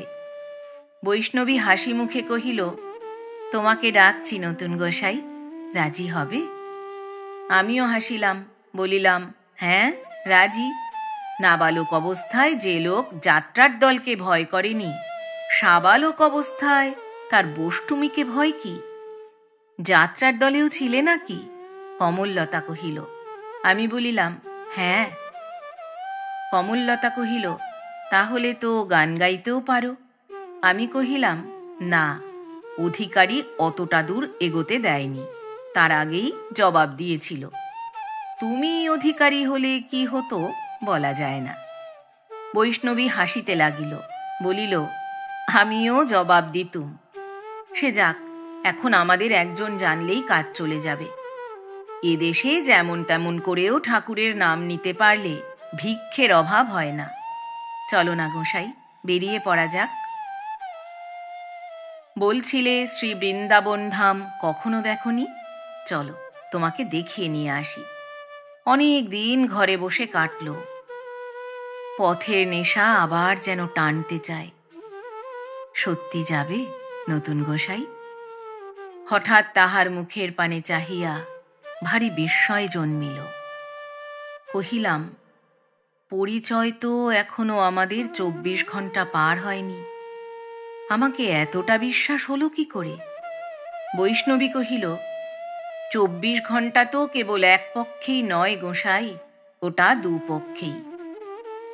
আমার বিশ্বাস, পথে প্রবাসে আমাকেও তোমার অবিশ্বাস হবে না। কাল পঞ্চমী, বেরিয়ে পড়বার ভারী শুভ দিন, চলো। আর পথের ধারে রেলের পথ তো রইলই, ভালো না লাগে ফিরে এসো, আমি বারণ করব না। একজন বৈষ্ণবী আসিয়া খবর দিল, ঠাকুরের প্রসাদ ঘরে দিয়ে আসা হয়েছে। কমললতা বলিল, চলো তোমার ঘরে গিয়ে বসি গে। আমার ঘর? তাই ভালো, আমি বলিলাম। আর একবার তাহার মুখের পানে চাহিয়া দেখিলাম। এবার আর সন্দেহের লেশমাত্র রহিল না যে সে পরিহাস করিতেছে না। আমি যে মাত্র উপলক্ষ তাহাও ঠিক, কিন্তু যে কারণেই হোক এখানের বাঁধন ছিঁড়িয়া এই মানুষটি পলাইতে পারিলে যেন বাঁচে, তাহার এক মুহূর্তও বিলম্ব সহিতেছে না। ঘরে আসিয়া খাইতে বসিলাম। অতি পরিপাটি প্রসাদ, পলায়নের ষড়যন্ত্রটা জমিত ভালো, কিন্তু কে একজন অত্যন্ত জরুরি কাজে কমললতাকে ডাকিয়া লইয়া গেল, সুতরাং একাকী মুখ বুঝিয়াই সেবা সমাপ্ত করিতে হইল। বাহিরে আসিয়া কাহাকেও বড় দেখিতে পাইলাম না। বাবাজি দ্বারিকাদাসী বা গেলেন কোথায়? 2-4 জন প্রাচীন বৈষ্ণবী ঘোরাঘুরি করিতেছে। কাল সন্ধ্যায় ঠাকুর ঘরে ধোঁয়ার ঘোরে ইহাদেরই বোধহয় অপ্সরা মনে হইয়াছিল, কিন্তু আজ দিনের বেলায় কড়া আলোতে কল্যকার সেই অধ্যাত্ম সৌন্দর্যবোধটা তেমন অটুট রহিল না। গাটা কেমনতর করিয়া উঠিল। সোজা আশ্রমের বাহিরে চলিয়া আসিলাম। সেই শৈবালাচ্ছন্ন শীর্ণকায়া মন্দস্রোতা সুপরিচিত স্রোতস্বতী এবং সেই লতাগুল্ম কণ্টকাকীর্ণ তটভূমি এবং সেই সর্পসংকুল সুদৃঢ় বেতসকুঞ্জ ও সুবিস্তৃত বেণুবন। দীর্ঘকালের অনভ্যাসবশত গা ছমছম করিতে লাগিল। অন্যত্র যাইবার উপক্রম করিতেছি, কোথাও একটি লোক আড়ালে বসিয়াছিল। উঠিয়া কাছে আসিয়া দাঁড়াইল। প্রথমটা আশ্চর্য হইলাম, এই জায়গাতেও মানুষ থাকে? লোকটির বয়স হয়তো আমাদের মতো, আবার বছর 10 বেশি হওয়াও বিচিত্র নয়। খর্বাকৃতি, রোগা গড়ন, গায়ের রংটা খুব কালো নয় বটে, কিন্তু মুখের নিচের দিকটা যেমন অস্বাভাবিক রকমের ছোট, ভ্রু দুটোও তেমনি অস্বাভাবিক রকমের দৈর্ঘ্যে প্রস্থে বিস্তীর্ণ। বস্তুত এত বড় ঘন মোটা ভুরু যে মানুষের হয়, ইতিপূর্বে এই জ্ঞান আমার ছিল না। দূর হইতে সন্দেহ হইয়াছিল, হয়তো প্রকৃতির কোনো হাস্যকর খেয়ালে একজোড়া মোটা গোঁফ ঠোঁটের বদলে লোকটার কপালে গজাইয়াছে। গলা জোড়া মোটা তুলসীর মালা। পোশাক পরিচ্ছদও অনেকটা বৈষ্ণবদের মতো, কিন্তু যেমন ময়লা তেমনি জীর্ণ। মশাই, থমকিয়া দাঁড়াইয়া বলিলাম, আজ্ঞা করুন। সেই লোকটি বলিল, আপনি এখানে কবে এসেছেন শুনতে পারি কি? আমি বলিলাম, পারেন, এসেছি কাল বৈকালে। সে বলিল, রাত্রিরে আখড়াতে ছিলেন বুঝি? আমি বলিলাম, হ্যাঁ ছিলাম। ও। সে বলিল। মিনিট খানেক নীরবে কাটিল। পা বাড়াইবার চেষ্টা করিতে লোকটা বলিল, আপনি তো বৈষ্ণব নন, ভদ্রলোক, আখড়াতে আপনাকে থাকতে দিল যে? আমি বলিলাম, সে খবর তাঁরাই জানেন, তাঁদের জিজ্ঞাসা করবেন। সে বলিল, ও, কমলীলতা থাকতে বলল বুঝি? আমি বলিলাম, হ্যাঁ। সে বলিল, ও, জানেন ওর আসল নাম কি? উষাঙ্গিনী, বাড়ি সিলেটে, কিন্তু দেখায় যেন কলকাতার মেয়ে মানুষ। আমার বাড়িও সিলেটে, গায়ের নাম মামুদপুর। শুনবেন ওর স্বভাব চরিত্র? আমি বলিলাম, না, কিন্তু লোকটার ভাবগতিক দেখিয়া এবার সত্যই বিস্ময়াপন্ন হইলাম। প্রশ্ন করিলাম, কমললতার সঙ্গে আপনার কি কোনো সম্বন্ধ আছে? সে বলিল, আছে না। আমি বলিলাম, কি সেটা? লোকটা ক্ষণকাল ইতস্তত করিয়া হঠাৎ গর্জন করিয়া উঠিল, কেন, মিথ্যে নাকি? ও আমার পরিবার হয়। ওর বাপ নিজে থেকে আমাদের কণ্ঠি বদল করিয়েছিল, তার সাক্ষী আছে। কেন জানি না আমার বিশ্বাস হইল না। জিজ্ঞাসা করিলাম, আপনারা কি জাত? সে বলিল, আমরা দ্বাদশ তিলি। আমি বলিলাম, আর কমললতা? প্রত্যুত্তরে লোকটা তাহার সেই মোটা ভ্রুজোড়া ঘৃণায় কুঞ্চিত করিয়া বলিল, ওরা শুঁড়ি, ওদের জলে আমরা পাও ধুইনি, একবার ডেকে দিতে পারেন? আমি বলিলাম, না, আখড়ায় সবাই যেতে পারে, ইচ্ছা হলে আপনিও পারেন। লোকটা রাগ করিয়া বলিল, যাব মশাই, যাব, দারোগাকে 2 পয়সা খাইয়ে রেখেছি, পেয়াদার সঙ্গে করে একেবারে ঝুঁটি ধরে টেনে বার করে আনবো। বাবাজির বাবাও রাখতে পারবে না, সালা রাস্কেল কোথাকার। আর বাক্য ব্যয় না করিয়া চলিতে লাগিলাম। লোকটা পিছন হইতে কর্কশ কণ্ঠে কহিল, তাতে আপনার কি হলো? গিয়ে একবার ডেকে দিলে কি শরীর ক্ষয়ে যেত নাকি? ভদ্রলোক। আর ফিরিয়া চাহিতে ভরসা হইল না। পাছে রাগ সামলাইতে না পারি এবং এই অতি দুর্বল লোকটার গায়ে হাত দিয়া ফেলি। এই ভয়ে একটু দ্রুত পদেই প্রস্থান করিলাম। মনে হইতে লাগিল, বৈষ্ণবীর পলাইবার হেতুটা বোধ হয় এইখানেই কোথাও জড়িত। মনটা বিগড়াইয়াছিল। ঠাকুর ঘরে নিজেও গেলাম না, কেহ ডাকিতেও আসিল না। ঘরের মধ্যে একখানি জলচৌকির উপর গুটি কয়েক বৈষ্ণব গ্রন্থাবলী সযত্নে সাজানো ছিল। তাহারই একখানা হাতে করিয়া প্রদীপটা শিয়রের কাছে আনিয়া বিছানায় শুইয়া পড়িলাম। বৈষ্ণব ধর্মশাস্ত্র অধ্যয়নের জন্য নয়, শুধু সময় কাটাইবার জন্য, ক্ষোভের সহিত একটা কথা বার বার মনে হইতেছিল, কমললতা সেই যে গিয়াছে, আর আসে নাই। ঠাকুরের সন্ধ্যারতি আরম্ভ হইল, তাহার মধুর কণ্ঠ বার বার কানে আসিতে লাগিল, এবং ঘুরিয়া ফিরিয়া কেবল সেই কথাটাই মনে হইতে লাগিল, কমললতা সেই অবধি কোনো তত্ত্বই আমার লয় নাই। আর সেই ভ্রুওয়ালা লোকটা, কোনো সত্যই কি তাহার অভিযোগের মধ্যে নাই? আরও একটা কথা, গহর কই? সেও তো আজ আমার খোঁজ লইল না। ভাবিয়াছিলাম দিন কয়েক এখানেই কাটাইব, পুটুর বিবাহের দিনটি পর্যন্ত। সে আর হইল না। হয়তো কালই কলকাতায় রওনা হইয়া পড়িব।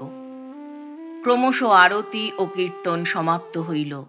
কল্যকার সেই বৈষ্ণবী আসিয়া আজিও বহু যত্নে প্রসাদ রাখিয়া গেল, কিন্তু যে জন্য পথ চাহিয়াছিলাম তাহার দেখা মিলিল না। বাহিরে লোকজনের কথাবার্তা, আনাগোনার পায়ের শব্দ ক্রমশ শান্ত হইয়া আসিল। তাহার আসিবার কোনো সম্ভাবনাই আর নাই জানিয়া আহার করিয়া হাত মুখ ধুইয়া দীপ নিবাইয়া শুইয়া পড়িলাম। বোধ করি তখন অনেক রাত্রি। কানে গেল, নতুন গোসাই। জাগিয়া উঠিয়া বসিলাম। অন্ধকার ঘরের মধ্যে দাঁড়াইয়া কমললতা আস্তে আস্তে বলিল, আসিনি বলে মনে মনে বোধহয় অনেক দুঃখ করছ না গোসাই? বলিলাম, হ্যাঁ করেছি। বৈষ্ণবী মুহূর্তকাল নীরব হইয়া রহিল। তারপর বলিল, বনের মধ্যে ওই লোকটা তোমাকে কি বলছিল? আমি বলিলাম, তুমি দেখেছিলে নাকি? সে বলিল, হ্যাঁ। আমি বলিলাম, বলছিল সে তোমার স্বামী, অর্থাৎ তোমাদের সামাজিক আচার মতে তুমি তার কণ্ঠী বদল করা পরিবার। কমললতা কহিল, তুমি বিশ্বাস করেছ? আমি বলিলাম, না, করিনি। বৈষ্ণবী আবার ক্ষণকাল মৌন থাকিয়া কহিল, সে আমার স্বভাব চরিত্রের ইঙ্গিত করেনি? আমি বলিলাম, করেছে। সে বলিল, আমার জাত? আমি বলিলাম, হ্যাঁ তাও।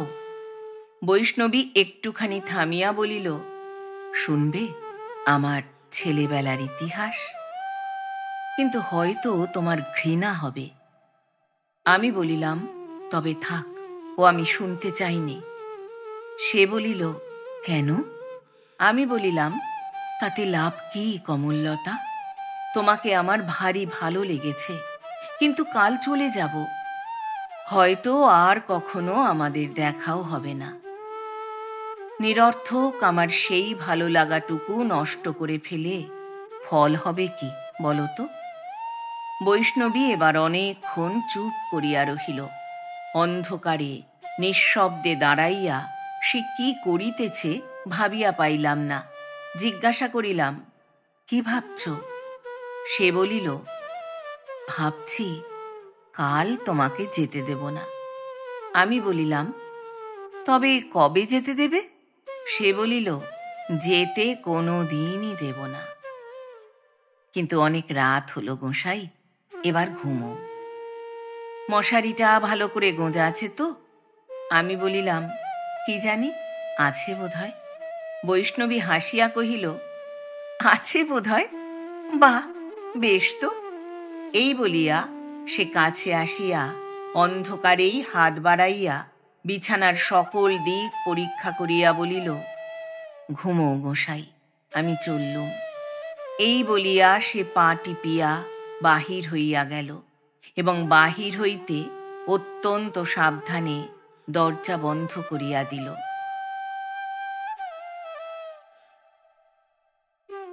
আজ আমাকে বৈষ্ণবী বারবার করিয়া শপথ করাইয়া লইল, তাহার পূর্ব বিবরণ শুনিয়া আমি ঘৃণা করিব কিনা।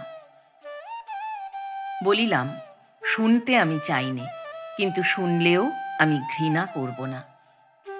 বৈষ্ণবী প্রশ্ন করিল, কিন্তু করবে না কেন? সে শুনলে মেয়ে পুরুষে সবাই তো ঘৃণা করে। বলিলাম, তুমি কি বলবে আমি জানি নে, কিন্তু তবুও আন্দাজ করতে পারি।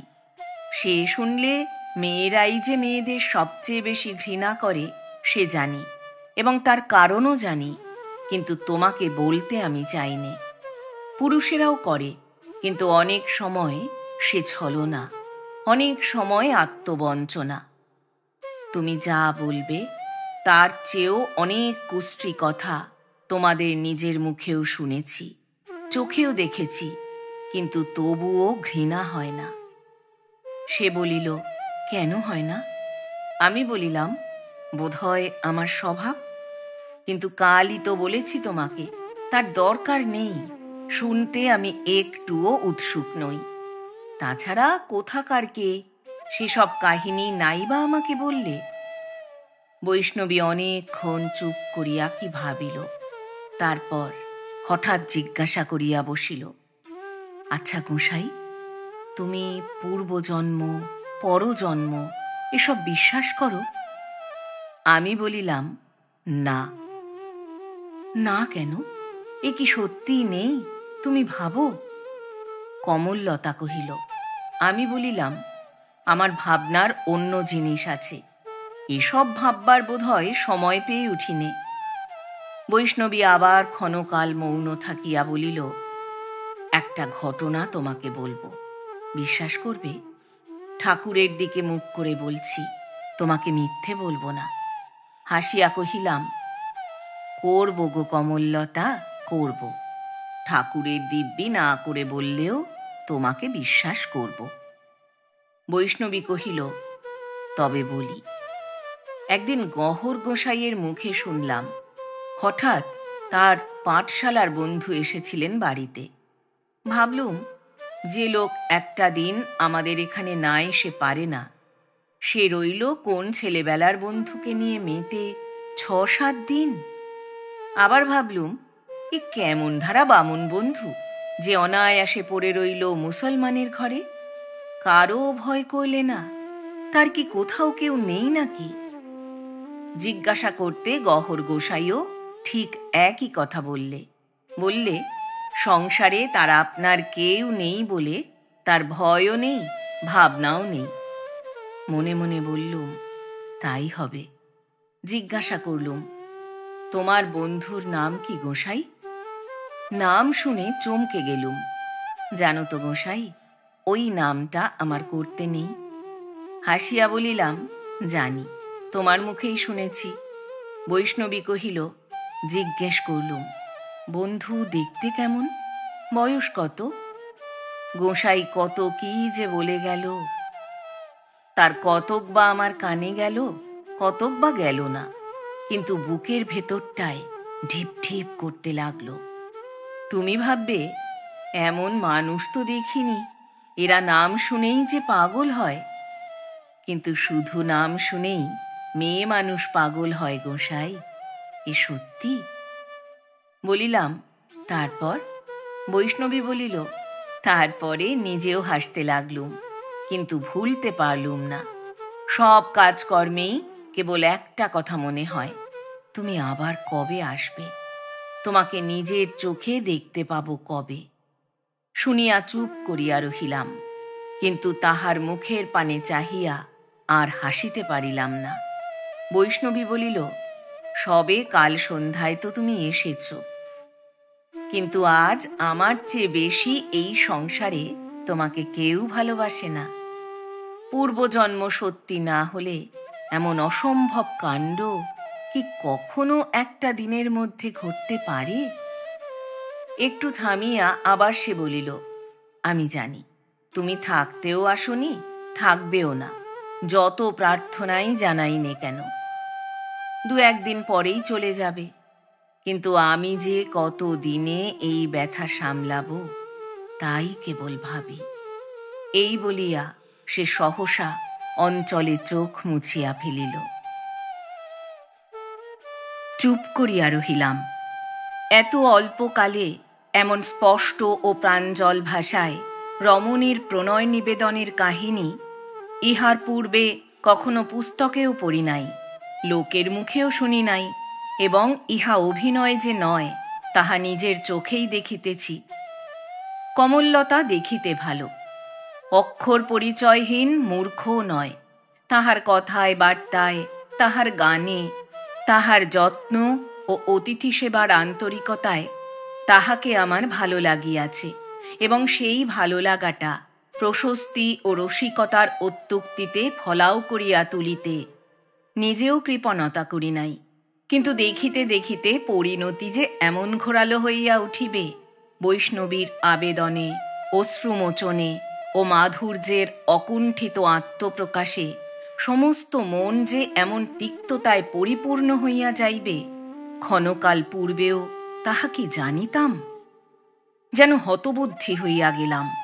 কেবল লজ্জাতেই যে সর্বাঙ্গ কণ্টকিত হইল তাই নয়, কি এক প্রকার অজানা বিপদের আশঙ্কায় অন্তরের কোথাও আর শান্তি স্বস্তি রহিল না। জানি না কোন অশুভ লগ্নে কাশী হইতে যাত্রা করিয়াছিলাম। এ যে এক পুঁটুর জাল কাটিয়া আর এক পুঁটুর ফাঁদে গিয়া ঘাড় মোড় গুঁজিয়া পড়িলাম। এদিকে বয়স তো যৌবনের সীমানা ডিঙাইতেছে। এই সময় অযাচিত নারী প্রেমের বন্যা নামিল নাকি? কোথায় পলাইয়া যে আত্মরক্ষা করিব ভাবিয়া পাইলাম না। যুবতী রমণীর প্রণয় ভিক্ষাও যে পুরুষের কাছে এত অরুচিকর হইতে পারে তাহার ধারণাও ছিল না। ভাবিলাম, অকস্মাৎ মূল্য আমার এত বাড়িল কি করিয়া? আজ রাজলক্ষ্মীর প্রয়োজনও আমাতে শেষ হইতে চাহে না। বজ্রমুষ্টি এতটুকু শিথিল করিয়াও আমাকে সে নিষ্কৃতি দিবে না, এই মীমাংসা চুকিয়াছে। কিন্তু এখানে আর না, সাধুসঙ্গ মাথায় থাক। স্থির করিলাম, কালই এই স্থান ত্যাগ করিব। বৈষ্ণবী হঠাৎ চকিত হইয়া উঠিল। এই যা, তোমার জন্য যে চা নিয়েছি গোসাই। বলো কি, পেলে কোথায়? আমি বলিলাম, শহরে লোক পাঠিয়েছিলুম, যাই তৈরি করে আনিগে, কোথাও পালিও না যেন। কমললতা বলিল। আমি বলিলাম, না, কিন্তু তৈরি করতে জানো তো?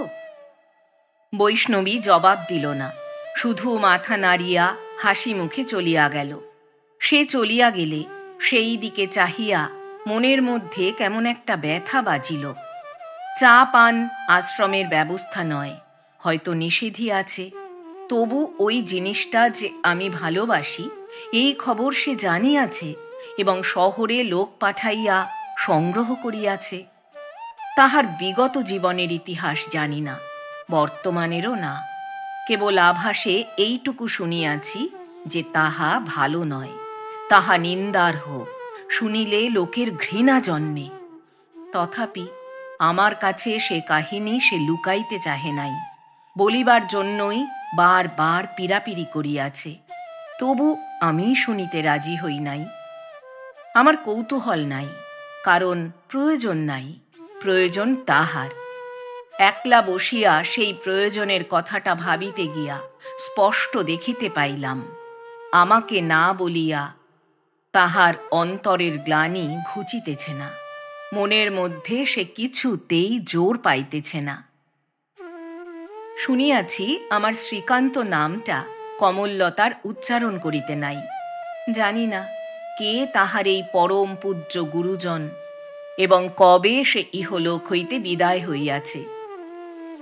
দৈবাৎ আমাদের নামের মিলটাই বোধ করি এই বিপত্তির সৃষ্টি করিয়াছে, এবং তখন হইতে কল্পনায় সে গত জনমের স্বপ্নসাগরে ডুব মারিয়া সংসারের সকল বাস্তবতায় জলাঞ্জলি দিয়াছে। তবু মনে হয় বিস্ময়ের কিছু নাই। রসের আরাধনায় আকণ্ঠ মগ্ন থাকিয়াও তাহার একান্ত নারী প্রকৃতি আজও হয়তো রসের তত্ত্ব পায় নাই।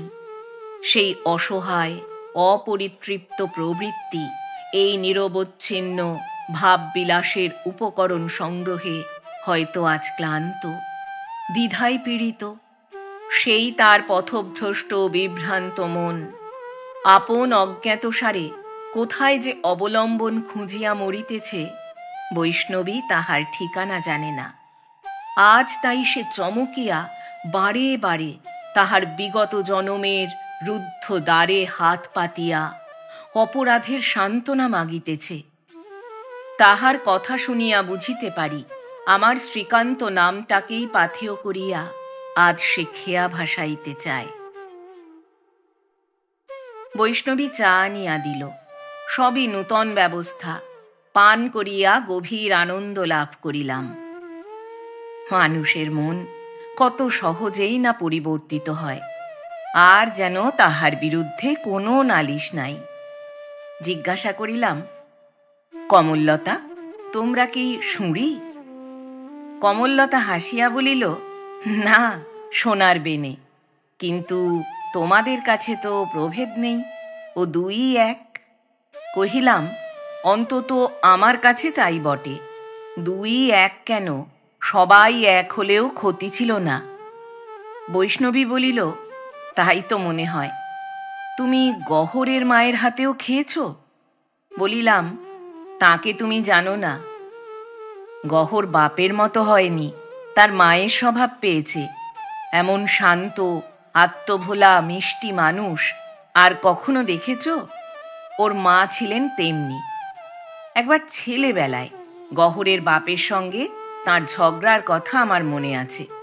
কাকে নাকি লুকিয়ে অনেকগুলো টাকা দেওয়া নিয়ে ঝগড়া বাঁধল। গহরের বাপ ছিল বদরাগী লোক। আমরা তো ভয়ে গেলাম পালিয়ে। ঘণ্টাখানেক পরে চুপি চুপি ফিরে এসে দেখি গহরের মা চুপ করে বসে। গহরের বাপের কথা জিজ্ঞাসা করতে প্রথমটা তিনি কথা কইলেন না, কিন্তু আমাদের মুখের পানে চেয়ে থেকে হঠাৎ একেবারে হেসে লুটিয়ে পড়লেন। চোখ দিয়ে ফোঁটা কতক জল গড়িয়ে পড়ল। এই অভ্যেস তাঁর ছিল। বৈষ্ণবী প্রশ্ন করিল, এতে হাসির কি হলো? বলিলাম, আমরাও তো তাই ভাবলাম। কিন্তু হাসি থামলে কাপড়ে চোখ মুছে ফেলে বললেন, আমি কি বোকা মেয়ে বাপু! ও দিব্যি খেয়ে দিয়ে নাক ডাকিয়ে ঘুমোচ্ছে, আর আমি না খেয়ে উপোস করে রেগে জ্বলে পুড়ে মরছি। কি দরকার বলো তো? আর বলার সঙ্গে সঙ্গেই সমস্ত রাগ অভিমান ধুয়ে মুছে নির্মল হয়ে গেল। মেয়েদের এ যে কত বড় গুণ, তা ভুক্তভোগী ছাড়া আর কেউ জানে না। বৈষ্ণবী প্রশ্ন করিল, তুমি কি ভুক্তভোগী নাকি গোসাই? একটু বিব্রত হইলাম। প্রশ্নটা তাহাকে ছাড়িয়া যে আমার ঘাড়ে পড়িবে তাহা ভাবি নাই। বলিলাম, সবই কি নিজে ভুগতে হয় কমললতা? পরের দেখেও শেখা যায়। ওই ভুরুওয়ালা লোকটার কাছে তুমি কি কিচ্ছু শেখনি? বৈষ্ণবী বলিল, কিন্তু ও তো আমার পর নয়। আর কোনো প্রশ্ন আমার মুখ দিয়া বাহির হইল না। একেবারে নিস্তব্ধ হইয়া রহিলাম। বৈষ্ণবী নিজেও কিছুক্ষণ নীরব হইয়া রহিল। তারপরে হাত জোর করিয়া বলিল, তোমাকে মিনতি করি গোসাই, আমার গোড়ার কথাটা একবার শোনো। আমি বলিলাম, বেশ, বলো। কিন্তু বলিতে গিয়া দেখিল বলা সহজ নয়। আমারই মতো নত মুখে তাহাকেও বহুক্ষণ পর্যন্ত চুপ করিয়া থাকিতে হইল। কিন্তু সে হার মানিল না।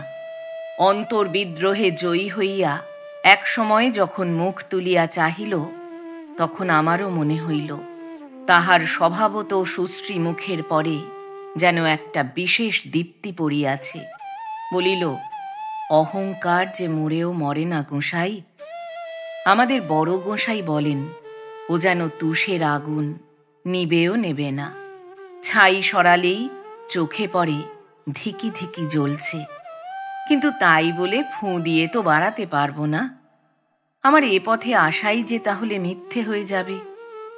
শোনো, কিন্তু মেয়ে মানুষ তো, হয়তো সব কথা খুলে বলতেও পারবো না। আমার কুণ্ঠার অবধি রহিল না। শেষবারের মতো মিনতি করিয়া বলিলাম, মেয়েদের পদস্খলনের বিবরণে আমার আগ্রহ নেই, ঔৎসুক্য নেই, ও শুনতে আমার কোনো দিন ভালো লাগে না কমললতা। তোমাদের বৈষ্ণব সাধনায় অহংকার বিনাশের কোন পন্থা মহাজনেরা নির্দেশ করে দিয়েছিলেন আমি জানি নে, কিন্তু নিজের গোপন পাপ, অনাবৃত করার স্পর্ধিত বিনয়েই যদি তোমাদের প্রায়শ্চিত্তের বিধান হয়, এসব কাহিনী যাদের কাছে অত্যন্ত রুচিকর, এমন বহু লোকের সাক্ষাৎ তুমি পাবে কমললতা। আমাকে ক্ষমা করো। এছাড়া বোধহয় আমি কালই চলে যাব। জীবনে হয়তো আর কখনো আমাদের দেখা হবে না। বৈষ্ণবী কহিল, তোমাকে তো আগেই বলেছি গোসাই, প্রয়োজন তোমার নয়, আমার। কিন্তু কালকের পরে আর আমাদের দেখা হবে না, এই কি তুমি সত্যিই বলতে চাও? না, কখনো তা নয়। আমার মন বলে আবার দেখা হবে, আমি সেই আশা নিয়েই থাকব। কিন্তু যথার্থই কি আমার সম্বন্ধে তোমার কোনো কথা জানতে ইচ্ছে করে না? চিরকাল শুধু একটা সন্দেহ আর অনুমান নিয়েই থাকবে? প্রশ্ন করলাম, আজ বনের মধ্যে যে লোকটার সঙ্গে আমার দেখা হয়েছিল, যাকে তুমি আশ্রমে ঢুকতে দাও না, যার দৌরাত্ম্যে তুমি পালাতে চাচ্ছ, সে কি তোমার সত্যি কেউ নয়, নিছক পর?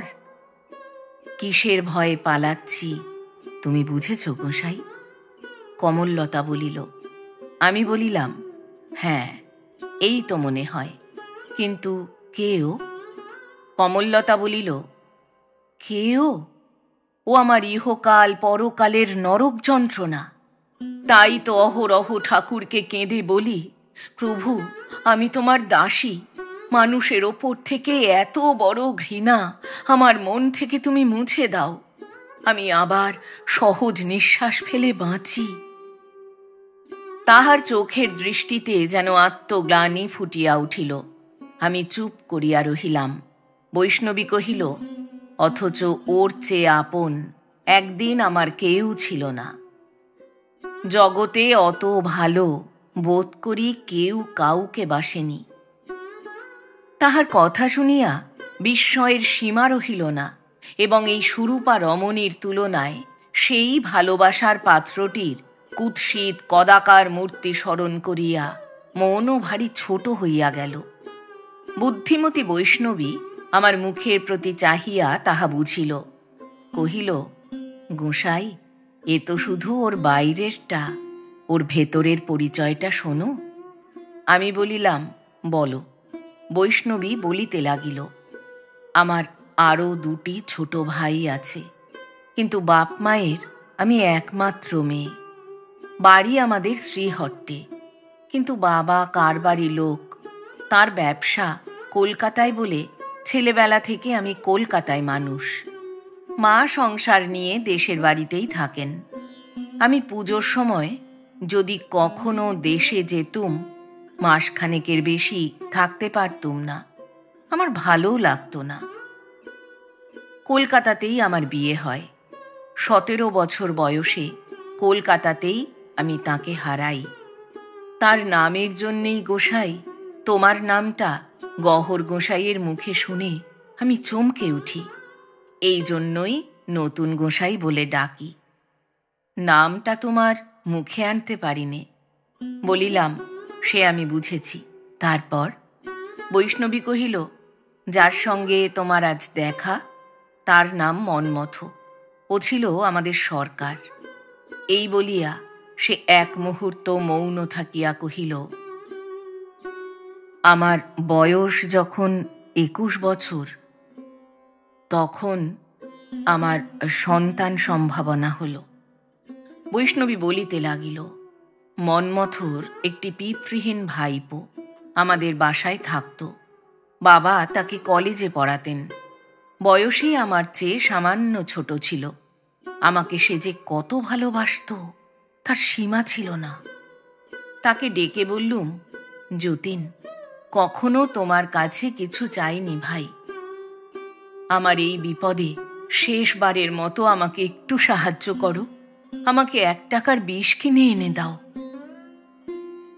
কথাটা প্রথমে সে কিছুতেই বুঝতে পারেনি, কিন্তু যখন বুঝলে, মুখখানা তার মরার মতো ফ্যাকাশে হয়ে গেল। বললুম, দেরি করলে হবে না ভাই, তোমাকে এখনই কিনে এনে দিতে হবে, এছাড়া আমার আর অন্য কোনো পথ নেই।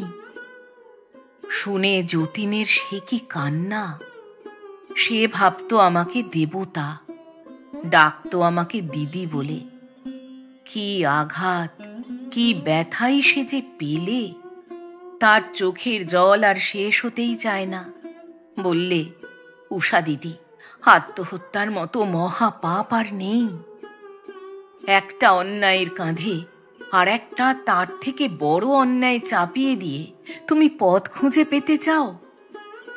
কিন্তু লজ্জা থেকে বাঁচবার এই উপায় যদি তুমি স্থির করে থাকো দিদি, আমি কখনো সাহায্য করব না। এছাড়া তুমি আর যা আদেশ করবে আমি স্বচ্ছন্দে পালন করব। তার জন্যেই আমার মরা হলো না। ক্রমশ কথাটা বাবার কানে গেল। তিনি যেমন নিষ্ঠাবান বৈষ্ণব, তেমনি শান্ত, নিরীহ প্রকৃতির মানুষ। আমাকে কিছুই বললেন না, কিন্তু দুঃখে লজ্জায় 2-3 দিন বিছানা ছেড়ে উঠতে পারলেন না। তারপরে গুরুদেবের পরামর্শে আমাকে নিয়ে নবদ্বীপে এলেন। কথা হলো, মন্মথ এবং আমি দীক্ষা নিয়ে বৈষ্ণব হব। তখন ফুলের মালা আর তুলসীর মালা বদল করে নতুন আচারে হবে আমাদের বিয়ে। তাতে পাপের প্রায়শ্চিত্ত হবে কিনা জানি নে, কিন্তু যে শিশু গর্ভে এসেছে, মা হয়ে তাকে যে হত্যা করতে হবে না, সেই ভরসাতেই যেন অর্ধেক বেদনা মুছে গেল। উদ্যোগ আয়োজন চলল। দীক্ষাই বলো আর ভেকি বলো, তাও আমাদের সাঙ্গ হলো। আমার নতুন নামকরণ হলো কমললতা। কিন্তু তখনও জানি নে যে বাবা 10,000 টাকা দেবার প্রতিশ্রুতি দিয়েই তবে মন্মথকে রাজি করিয়েছিলেন।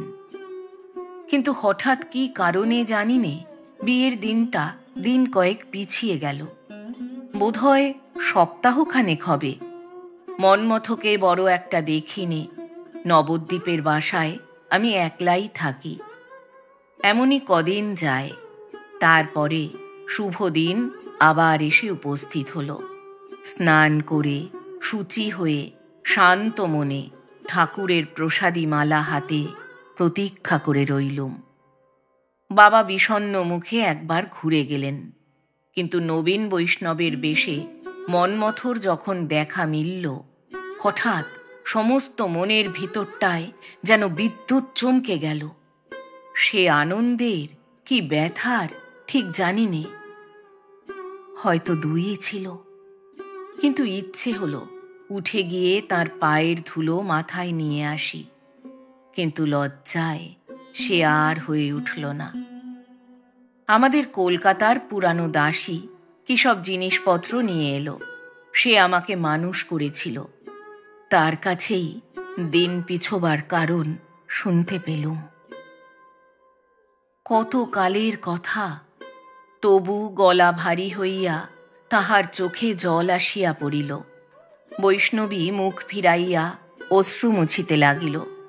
মিনিট 5-6 পরে জিজ্ঞাসা করিলাম, কারণটা কি বললে সে? বৈষ্ণবী কহিল, বললে মন্মথ হঠাৎ 10,000-এর বদলে 20,000 টাকা দাবি করে বসল। আমি কিছুই জানতুম না। চমকে উঠে জিজ্ঞাসা করলুম, মন্মথ টাকার বদলে রাজি হয়েছে নাকি? আর বাবাও 20,000 টাকা দিতে চেয়েছেন? দাসী বললে, উপায় কি দিদিমণি? ব্যাপারটা তো সহজ নয়। প্রকাশ হয়ে পড়লে যে সমাজে জাত কুল মান সব যাবে। মন্মথ আসল কথাটা শেষকালে প্রকাশ করে দিলে। বললে, দায়ী তো সে নয়, দায়ী তার ভাইপো যতীন। সুতরাং বিনা দোষে যদি তাকে জাত দিতেই হয়, তো 20,000-এর কমে সে পারবে না। তাছাড়া পরের ছেলের পিতৃত্ব স্বীকার করে নেওয়া সে কি কম কঠিন? যতীন তার ঘরে বসে পড়ছিল। তাকে ডেকে এনে কথাটা শোনানো হলো। শুনে প্রথমটা সে হতবুদ্ধি হয়ে দাঁড়িয়ে রইল। তারপরে বললে, মিছে কথা। পিতৃব্য মন্মথ গর্জন করে উঠল, পাজি, নচ্ছার, নেমক হারাম! যে লোক তোকে ভাত কাপড় দিয়ে কলেজে পড়িয়ে মানুষ করেছে, তুই তারই করলি সর্বনাশ। কি কাল সাপকেই আমি মনিবের ঘরে ডেকে এনেছিলাম। ভেবেছিলাম বাপ মা মরা ছেলে মানুষ হবে। ছি ছি। এই না বলে সে বুকে কপালে পটাপট করাঘাত করতে লাগলো। বললে, এ কথা উষা নিজের মুখে ব্যক্ত করেছে, আর তুই বলিস না? যতীন চমকে উঠে বললে, উষা দিদি নিজে বলেছেন আমার নামে? কিন্তু তিনি তো কখনো মিথ্যে কথা বলেন না। এত বড় মিথ্যে অপবাদ তার মুখ থেকে কিছুতেই বার হতে পারে না। মন্মথ আর একবার তর্জন করে উঠল। ফের তবু অস্বীকার করবি? পাজি হতভাগা শয়তান! জিজ্ঞেস কর তবে মনিবকে, তিনি কি বলেন শোন। কর্তা সায় দিয়ে বললেন, হ্যাঁ। যতীন বললে, দিদি নিজে করেছেন আমার নাম? কর্তা আবার ঘাড় নেড়ে বললেন, হ্যাঁ। বাবাকে সে দেবতা বলে জানত। এরপর আর প্রতিবাদ করলে না। স্তব্ধ হয়ে কিছুক্ষণ দাঁড়িয়ে থেকে আস্তে আস্তে চলে গেল। কি ভাবলে সেই জানে। রাত্রে কেউ আর খোঁজ করলে না। সকালে কে এসে তার খবর দিলে। সবাই ছুটে গিয়ে দেখলে আমাদের ভাঙা আস্তাবলের এক কোণে যতীন গলায় দড়ি দিয়ে ঝুলছে। বৈষ্ণবী কহিল, শাস্ত্রে ভাইপোর আত্মহত্যায় খুড়োর অশৌচের বিধি আছে কিনা জানি নে গোসাই। হয়তো নেই, হয়তো ডুব দিয়ে শুদ্ধ হয়। সে যাই হোক, শুভ দিন দিন কয়েক মাত্র পিছিয়ে গেল। তারপরে গঙ্গা স্নানে শুদ্ধ শুচি হয়ে মন্মথ গোসাই মালা তিলক ধারণ করে অধিনার পাপ বিমোচনের শুভ সংকল্প নিয়ে নবদ্বীপে এসে অবতীর্ণ হলেন। এক মুহূর্ত মৌন থাকিয়া বৈষ্ণবী পুনরায় কহিল, সেদিন ঠাকুরের প্রসাদী মালা ঠাকুরের পাদপদ্মে ফিরিয়ে দিয়ে এলুম। মন্মথর অশৌচ গেল, কিন্তু পাপিষ্ঠা উষার অশৌচ ইহ জীবনে আর ঘুঁচল না। নূতন গোসাই। কহিলাম, তারপরে? বৈষ্ণবী মুখ ফিরাইয়াছিল, জবাব দিল না। বুঝিলাম এবার তাহার সামলাইতে সময় লাগবে। অনেকক্ষণ পর্যন্ত উভয়ে নীরব হইয়া বসিয়া রহিলাম।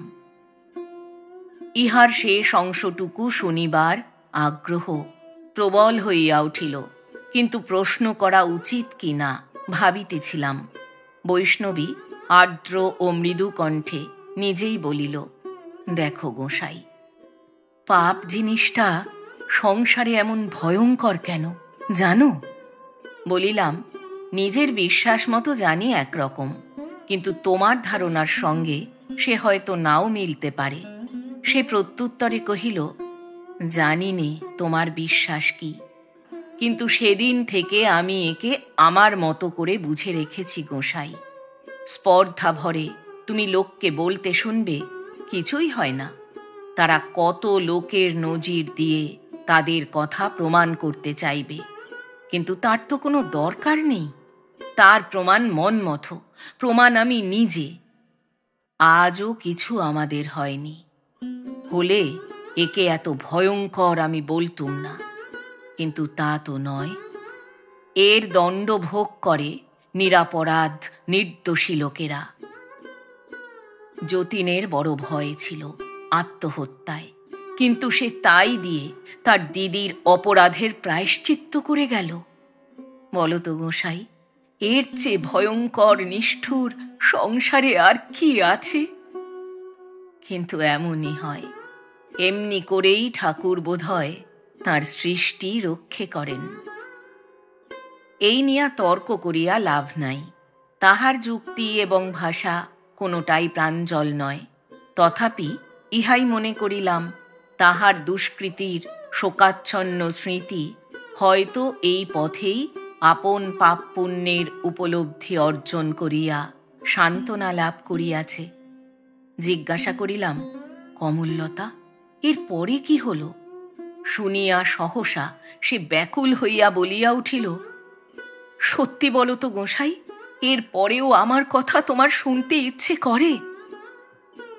সত্যিই বলছি, করে? আমি বলিলাম। বৈষ্ণবী বলিল, আমার ভাগ্য যে এ জন্মে আবার তোমার দেখা পেলুম।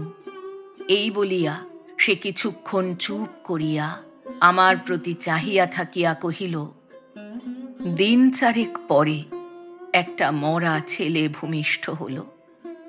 তাকে গঙ্গার তীরে বিসর্জন দিয়ে গঙ্গায় স্নান করে বাসায় ফিরে এলুম।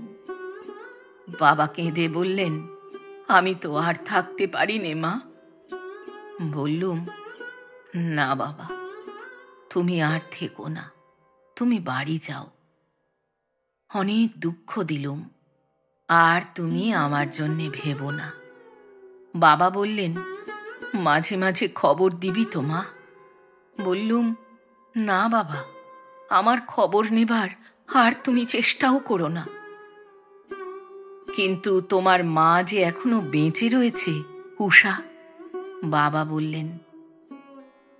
বললুম, আমি মরব না বাবা, কিন্তু আমার সতী লক্ষ্মী মা, তাকে বলো উষা মরেছে। মা দুঃখ পাবেন, কিন্তু মেয়ে তার বেঁচে আছে শুনলে তার চেয়েও বেশি দুঃখ পাবেন।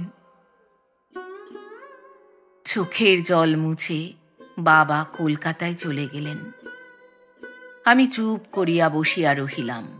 কমললতা বলিতে লাগিল, হাতে টাকা ছিল, বাড়ি ভাড়া চুকিয়ে দিয়ে আমিও বেরিয়ে পড়লুম।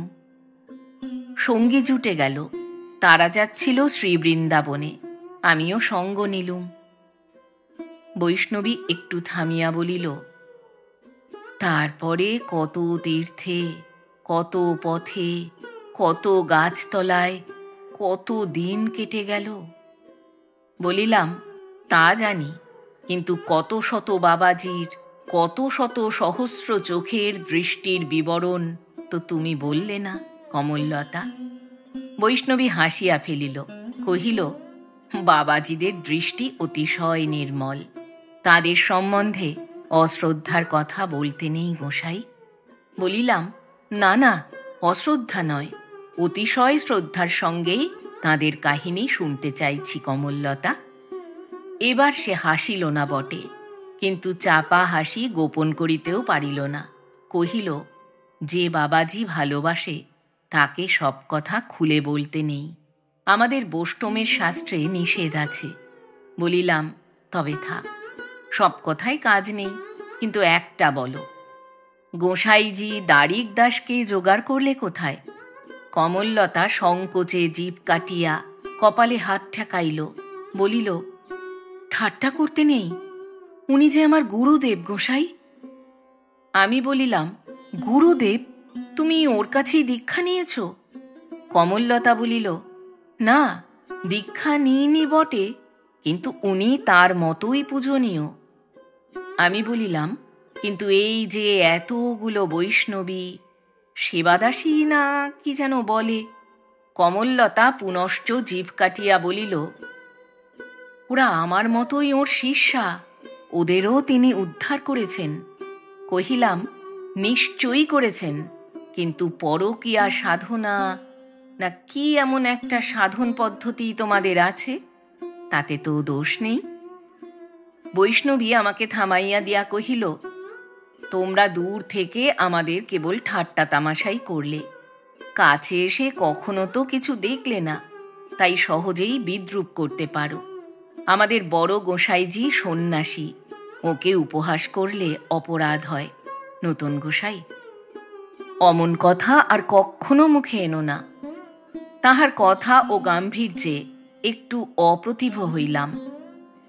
বৈষ্ণবী তাহা লক্ষ্য করিয়া স্মিত মুখে বলিল, দুদিন থাকো না গোসাই আমাদের কাছে, কেবল বড় গোসাইজির জন্যই বলছি নে, আমাকে তো তুমি ভালোবাসো, আর কখনো যদি দেখা নাও হয় তবুও দেখে যাবে কমললতা সত্যি কি নিয়ে সংসারে থাকে। যতীনকে আমি আজও ভুলিনি। দুদিন থাকো, আমি বলছি যথার্থই খুশি হবে। চুপ করিয়া রহিলাম। ইহাদের সম্বন্ধে একেবারেই যে কিচ্ছু জানি না তাহা নয়, জাত বোষ্টমের মেয়ে টগরের কথাটাও মনে পড়িল, কিন্তু রহস্য করিতে আর প্রবৃত্তি হইল না। যতীনের প্রায়শ্চিত্তের ঘটনা সকল আলোচনার মাঝখানে রহিয়া আমাকেও যেন উন্মনা করিয়া দিতেছিল। বৈষ্ণবী হঠাৎ প্রশ্ন করিল, হ্যাঁ গোসাই, এই বয়সে সত্যি কাউকে কখনো কি ভালোবাসুনি? আমি বলিলাম, তোমার কি মনে হয় কমললতা? সে বলিল, আমার মনে হয় না। তোমার মনটা হলো আসলে বৈরাগীর মন, উদাসীনের মন, প্রজাপতির মতো। বাঁধন তুমি কখনো কোনো কালে নেবে না। হাসিয়া বলিলাম, প্রজাপতির উপমা তো ভালো হলো না কমললতা, ওটা যে অনেকটা গালাগালির মতো শুনতে। আমার ভালোবাসার মানুষ কোথাও যদি সত্যি কেউ থাকে, তার কানে গেলে যে অনর্থ বাধাবে। বৈষ্ণবীও হাসিল, কহিল, ভয় নেই গোসাই, সত্যি যদি কেউ থাকে আমার কথায় সে বিশ্বাসও করবে না। তোমার মধু মাখানো ফাঁকিও সে সারা জীবন ধরতে পারবে না। বলিলাম, তবে তার দুঃখ কিসের? হোক না ফাঁকি, কিন্তু তার কাছে তো তা সত্যি হয়েই রইল। বৈষ্ণবী মাথা নাড়িয়া কহিল, সে হয় না গোসাই, মিথ্যে কখনো সত্যির জায়গা নিয়ে থাকতে পারে না। তারা বুঝতে না পারুক, কারণটা তাদের কাছে সুস্পষ্ট না হোক, তবু অন্তরটা তাদের নিরন্তর অশ্রুমুখী হয়েই থাকে। মিথ্যের কাণ্ড দেখেছি তো, এমনি করে এ পথে কত লোকই এলো। এ পথ যাদের সত্যি নয়, জলের ধারাপথে শুকনো বালির মতো, সমস্ত সাধনাই তাদের চিরদিন আলগা হয়ে রইল, কখনো জমাট বাঁধতে পারলে না। একটু থামিয়া সে যেন হঠাৎ নিজের মনেই বলিয়া উঠিল, তারা রসের খবর তো পায় না, তাই প্রাণহীন নির্জীব পুতুলের নিরর্থক সেবায় প্রাণ তাদের দুদিনে হাঁপিয়ে ওঠে। ভাবে, এ কোন মোহের ঘোরে নিজেকে দিন রাত ঠকিয়ে মরি। এদের দেখেই আমাদের তোমরা উপহাস করতে শেখো। কিন্তু এ কি আমি বাজে বকে মরছি গোসাই। এমন অসংলগ্ন প্রলাপের তুমি তো একটা কথাও বুঝবে না। কিন্তু এমন যদি কেউ তোমার থাকে, তুমি তাকে ভুলবে, কিন্তু সে তোমাকে না পারবে ভুলতে, না শুকোবে কখনো তার চোখের জলের ধারা। স্বীকার করিলাম যে তাহার বক্তব্যের প্রথম অংশটা বুঝি নাই, কিন্তু শেষের দিকটার প্রতিবাদে কহিলাম, তুমি কি আমাকে এই কথাই বলতে চাও কমললতা, যে আমাকে ভালোবাসার নামই হলো দুঃখ পাওয়া? সে বলিল, দুঃখ তো বলিনি গোসাই, বলছি চোখের জলের কথা। আমি বলিলাম, কিন্তু ও দুই এক কমললতা, শুধু কথার ঘোরফের। বৈষ্ণবী কহিল, না গোসাই, ও দুটো এক নয়, না কথার ঘোরফের না ভাবের। মেয়েরা ওর এটাও ভয় করে না, ওটাও এড়াতে চায় না, কিন্তু তুমি বুঝবে কি করে? কিছুই যদি না বুঝি আমাকে বলাই বা কেন? আমি বলিলাম। সে বলিল, না বলেও যে থাকতে পারি নে গো। প্রেমের বাস্তবতা নিয়ে তোমরা পুরুষের দল যখন বড়াই করতে থাকো, তখন ভাবি আমাদের জাত যে আলাদা। তোমাদের ও আমাদের ভালোবাসার প্রকৃতি যে বিভিন্ন। তোমরা চাও বিস্তার, আমরা চাই গভীরতা। তোমরা চাও উল্লাস, আমরা চাই শান্তি। জানো গোসাই, ভালোবাসার নেশাকে আমরা অন্তরে ভয় করি, ওর মত্ততায় আমাদের বুকের কাঁপন থামে না। কি একটা প্রশ্ন করিতে যাইতেছিলাম, কিন্তু সে গ্রাহ্যই করিল না। ভাবের আবেগে বলিতে লাগিল, ও আমাদের সত্যিও নয়, আমাদের আপনও নয়। ওর ছুটোছুটির চঞ্চলতা যেদিন থামে, সেই দিনেই কেবল আমরা নিঃশ্বাস ফেলে বাঁচি। ওগো নতুন গোসাই, নির্ভর হতে পারার চেয়ে ভালোবাসার বড় পাওয়া মেয়েদের আর নেই। কিন্তু ওই জিনিসটি যে তোমার কাছে কেউ কখনো পাবে না। জিজ্ঞাসা করিলাম, পাবে না নিশ্চয় জানো? বৈষ্ণবী কহিল, নিশ্চয়ই জানি, তাই তোমার বড়াই আমার সয় না। আশ্চর্য হইলাম। বলিলাম, বড়াই তো তোমার কাছে কখনো করিনি কমললতা। সে কহিল, জেনে করনি, কিন্তু তোমার ওই উদাসীন বৈরাগীর মন, ওর চেয়ে বড় অহংকারী জগতে আর কিছু আছে নাকি? আমি বলিলাম, কিন্তু এই 2 দিনের মধ্যে আমাকে এত তুমি জানলে কি করে?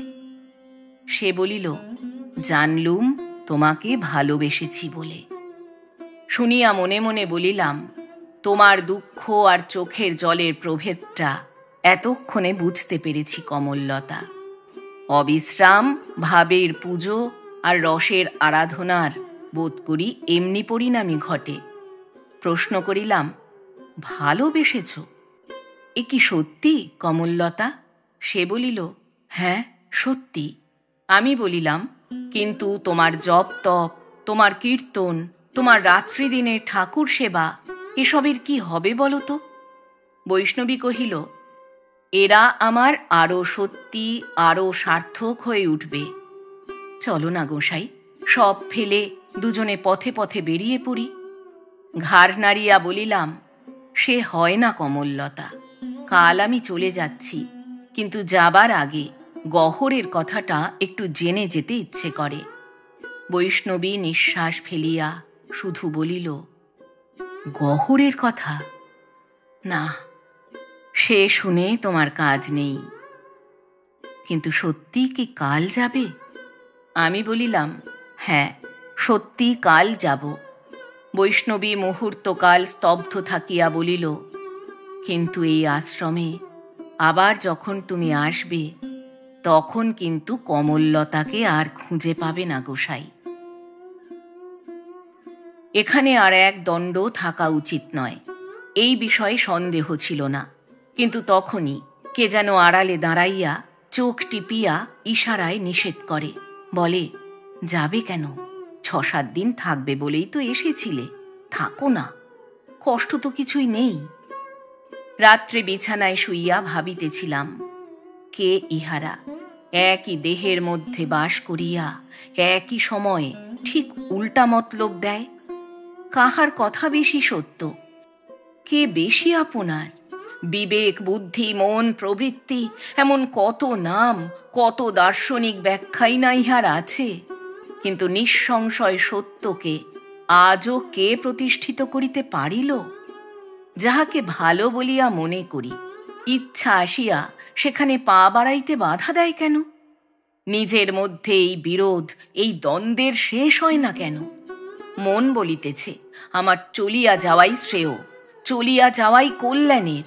তবে পরক্ষণে সেই মনের 2 চোখ ভরিয়া জল দেখা দেয় কিসের জন্য? বুদ্ধি, বিবেক, প্রবৃত্তি, মন, এই সব কথার সৃষ্টি করিয়া কোথায় সত্যকার সান্ত্বনা? তথাপি যাইতেই হইবে, পিছাইলে চলিবে না। এবং কালই এই যাওয়াটা যে কি করিয়া সম্পন্ন করিব, তাহাই ভাবিতেছিলাম। ছেলেবেলার একটা পথ জানি, সে অন্তর্হিত হওয়া। বিদায়বাণী নয়, ফিরিয়া আসিবার স্তোক বাক্য নয়, কারণ প্রদর্শন নয়, প্রয়োজনের কর্তব্যের বিস্তারিত বিবরণ নয়। শুধু আমি যে ছিলাম এবং আমি যে নাই, এই সত্য ঘটনাটা আবিষ্কারের ভার যাহাদের রহিল, তাহাদের পরে নিঃশব্দে অর্পণ করা। স্থির করিলাম, ঘুমানো হইবে না। ঠাকুরের মঙ্গল আরতি শুরু হইবার পূর্বেই অন্ধকারে গা ঢাকা দিয়া প্রস্থান করিব। একটা মুশকিল, পুঁটুর পণের টাকাটা ছোট ব্যাগ সমেত কমললতার কাছে আছে। কিন্তু সে থাক, হয় কলিকাতা নয় বর্মা হইতে চিঠি লিখিব। তাহাতে আরও একটা কাজ এই হইবে, আমাকে প্রত্যর্পণ না করা পর্যন্ত কমললতাকে বাধ্য হইয়া এখানেই থাকিতে হইবে এবং পথে বিপথে বাহির হইবার সুযোগ পাইবে না। এদিকে যে কয়টা টাকা আমার জামার পকেটে পড়িয়া আছে, কলিকাতায় পৌঁছিবার পক্ষে তাহাই যথেষ্ট। অনেক রাত্রি পর্যন্ত এমনি করিয়া কাটিল এবং ঘুমাইব না বলিয়া বার বার সংকল্প করিলাম বলিয়াই বোধ করি কোন এক সময় ঘুমাইয়া পড়িলাম। কতক্ষণ ঘুমাইয়াছিলাম জানি না, কিন্তু হঠাৎ মনে হইল বুঝি স্বপ্নে গান শুনিতেছি। একবার ভাবিলাম রাত্রের ব্যাপার হয়তো এখনো সমাপ্ত হয় নাই। আবার মনে হইল প্রত্যুষের মঙ্গল আরতি বুঝি শুরু হইয়াছে, কিন্তু কাঁসর ঘণ্টার সুপরিচিত দুঃসহ নিনাদ নাই। অসম্পূর্ণ অপরিতৃপ্ত নিদ্রা ভাঙিয়াও ভাঙে না। চোখ মেলিয়া চাহিতেও পারি না, কিন্তু কানে গেল ভোরের সুরে মধুর কণ্ঠের আদরের অনুচ্চ আহ্বান। রাই জাগো, রাই জাগো, শোকসারি বলে, কত নিদ্রা যাওল কালো মানিকের কোলে। গোসাইজি, আর কত ঘুমাবে গো, ওঠো। বিছানায় উঠিয়া বসিলাম। মশারি তোলা, পুবের জানালা খোলা, সম্মুখে আম্র শাখায় পুষ্পিত লবঙ্গ মঞ্জরীর কয়েকটা সুদীর্ঘ স্তবক নিচে পর্যন্ত ঝুলিয়া আছে। তাহারই ফাঁকে ফাঁকে দেখা গেল আকাশের কতকটা জায়গায় ফিকে রঙের আভাস দিয়াছে। অন্ধকার রাতে সুদূর গ্রামান্তে আগুন লাগার মতো। মনের কোথায় যেন একটুখানি ব্যথিত হইয়া ওঠে। গোটা কয়েক বাদুর বোধ করি উড়িয়া বাসায় ফিরিতেছিল। তাহাদের পক্ষতারণার অস্ফুট শব্দ পরে পরে কানে আসিয়া পৌঁছিল। বোঝা গেল আর যাই হোক, রাত্রিটা শেষ হইতেছে। এটা দোয়েল, বুলবুল ও শ্যামা পাখির দেশ। হয়তোবা উহাদের রাজধানী কলিকাতা শহর। আর ওই বিরাট বকুল গাছটা তাহাদের লেনদেন কাজ কারবারের বড় বাজার। দিনের বেলায় ভিড় দেখিলে অবাক হইতে হয়। নানা চেহারা, নানা ভাষা, নানা রং বেরঙের পোশাক পরিচ্ছদের অতি বিচিত্র সমাবেশ। আর রাত্রে আখড়ার চতুর্দিকে বনে জঙ্গলে ডালে ডালে তাহাদের অগুন্তি আড্ডা। ঘুম ভাঙার সারা শব্দ কিছু কিছু পাওয়া গেল। ভাবে বোধ হইল চোখে মুখে জল দিয়া তৈরি হইয়া লইতেছে। এইবার সমস্ত দিন ব্যাপী নাচ গানের মোৎসব শুরু হইবে। সবাই এরা লখনৌয়ের ওস্তাদ। ক্লান্তও হয় না, কসরত থামায় না। ভিতরে বৈষ্ণব দলের কীর্তনের পালা যদি বা কদাচিৎ বন্ধ হয়। বাহিরে সেই বালাই নাই। এখানে ছোট বড়, ভালো মন্দ বাছ বিচার চলে না। ইচ্ছা এবং সময় থাক না থাক, গান তোমাকে শুনিতেই হইবে। এদেশের বোধ করি এইরূপী ব্যবস্থা। মনে পড়িল কাল সমস্ত দুপুর পিছনের বাঁশবনে গোটা দুই হরগৌরী পাখির চড়া গলায় পিয়া পিয়া পিয়া ডাকের অবিশ্রান্ত প্রতিযোগিতায় আমার দিবানিদ্রার যথেষ্ট বিঘ্ন ঘটিয়াছিল, এবং সম্ভবত আমারই ন্যায় বিক্ষুব্ধ কোনো একটা ডাহুক নদীর কলমি দলের উপরে বসিয়া ততোধিক কঠিন কণ্ঠে ইহাদের বার বার তিরস্কার করিয়াও স্তব্ধ করিতে পারে নাই। ভাগ্য ভালো যে এদেশে ময়ূর মেলে না, নইলে উৎসবের গানের আসরে তাহারা আসিয়া যোগ দিলে আর মানুষ টিকিতে পারিত না। সে যাই হোক, দিনের উৎপাত এখনো আরম্ভ হয় নাই। হয়তো আরেকটু নির্বিঘ্নে ঘুমাইতে পারিতাম, কিন্তু স্মরণ হইল গত রাত্রির সংকল্পের কথা। কিন্তু গা ঢাকা দিয়া সরিয়া পড়িবারও জো নাই। প্রহরীর সতর্কতায় মতলব ফাঁসিয়া গেল। রাগ করিয়া বলিলাম, আমি রাইও নই, আমার বিছানায় শ্যামও নেই। দুপুর রাতে ঘুম ভাঙানোর কি দরকার ছিল বলতো? বৈষ্ণবী কহিল, রাত কোথায় গোসাই? তোমার যে আজ ভোরের গাড়িতে কলকাতা যাবার কথা, মুখ হাত ধুয়ে এসো। আমি চা তৈরি করে আনি গে, কিন্তু স্নান করো না যেন, অভ্যেস নেই, অসুখ করতে পারে। বলিলাম, তা পারে, সকালের গাড়িতে যখন হোক আমি যাব, কিন্তু তোমার এত উৎসাহ কেন বলো তো?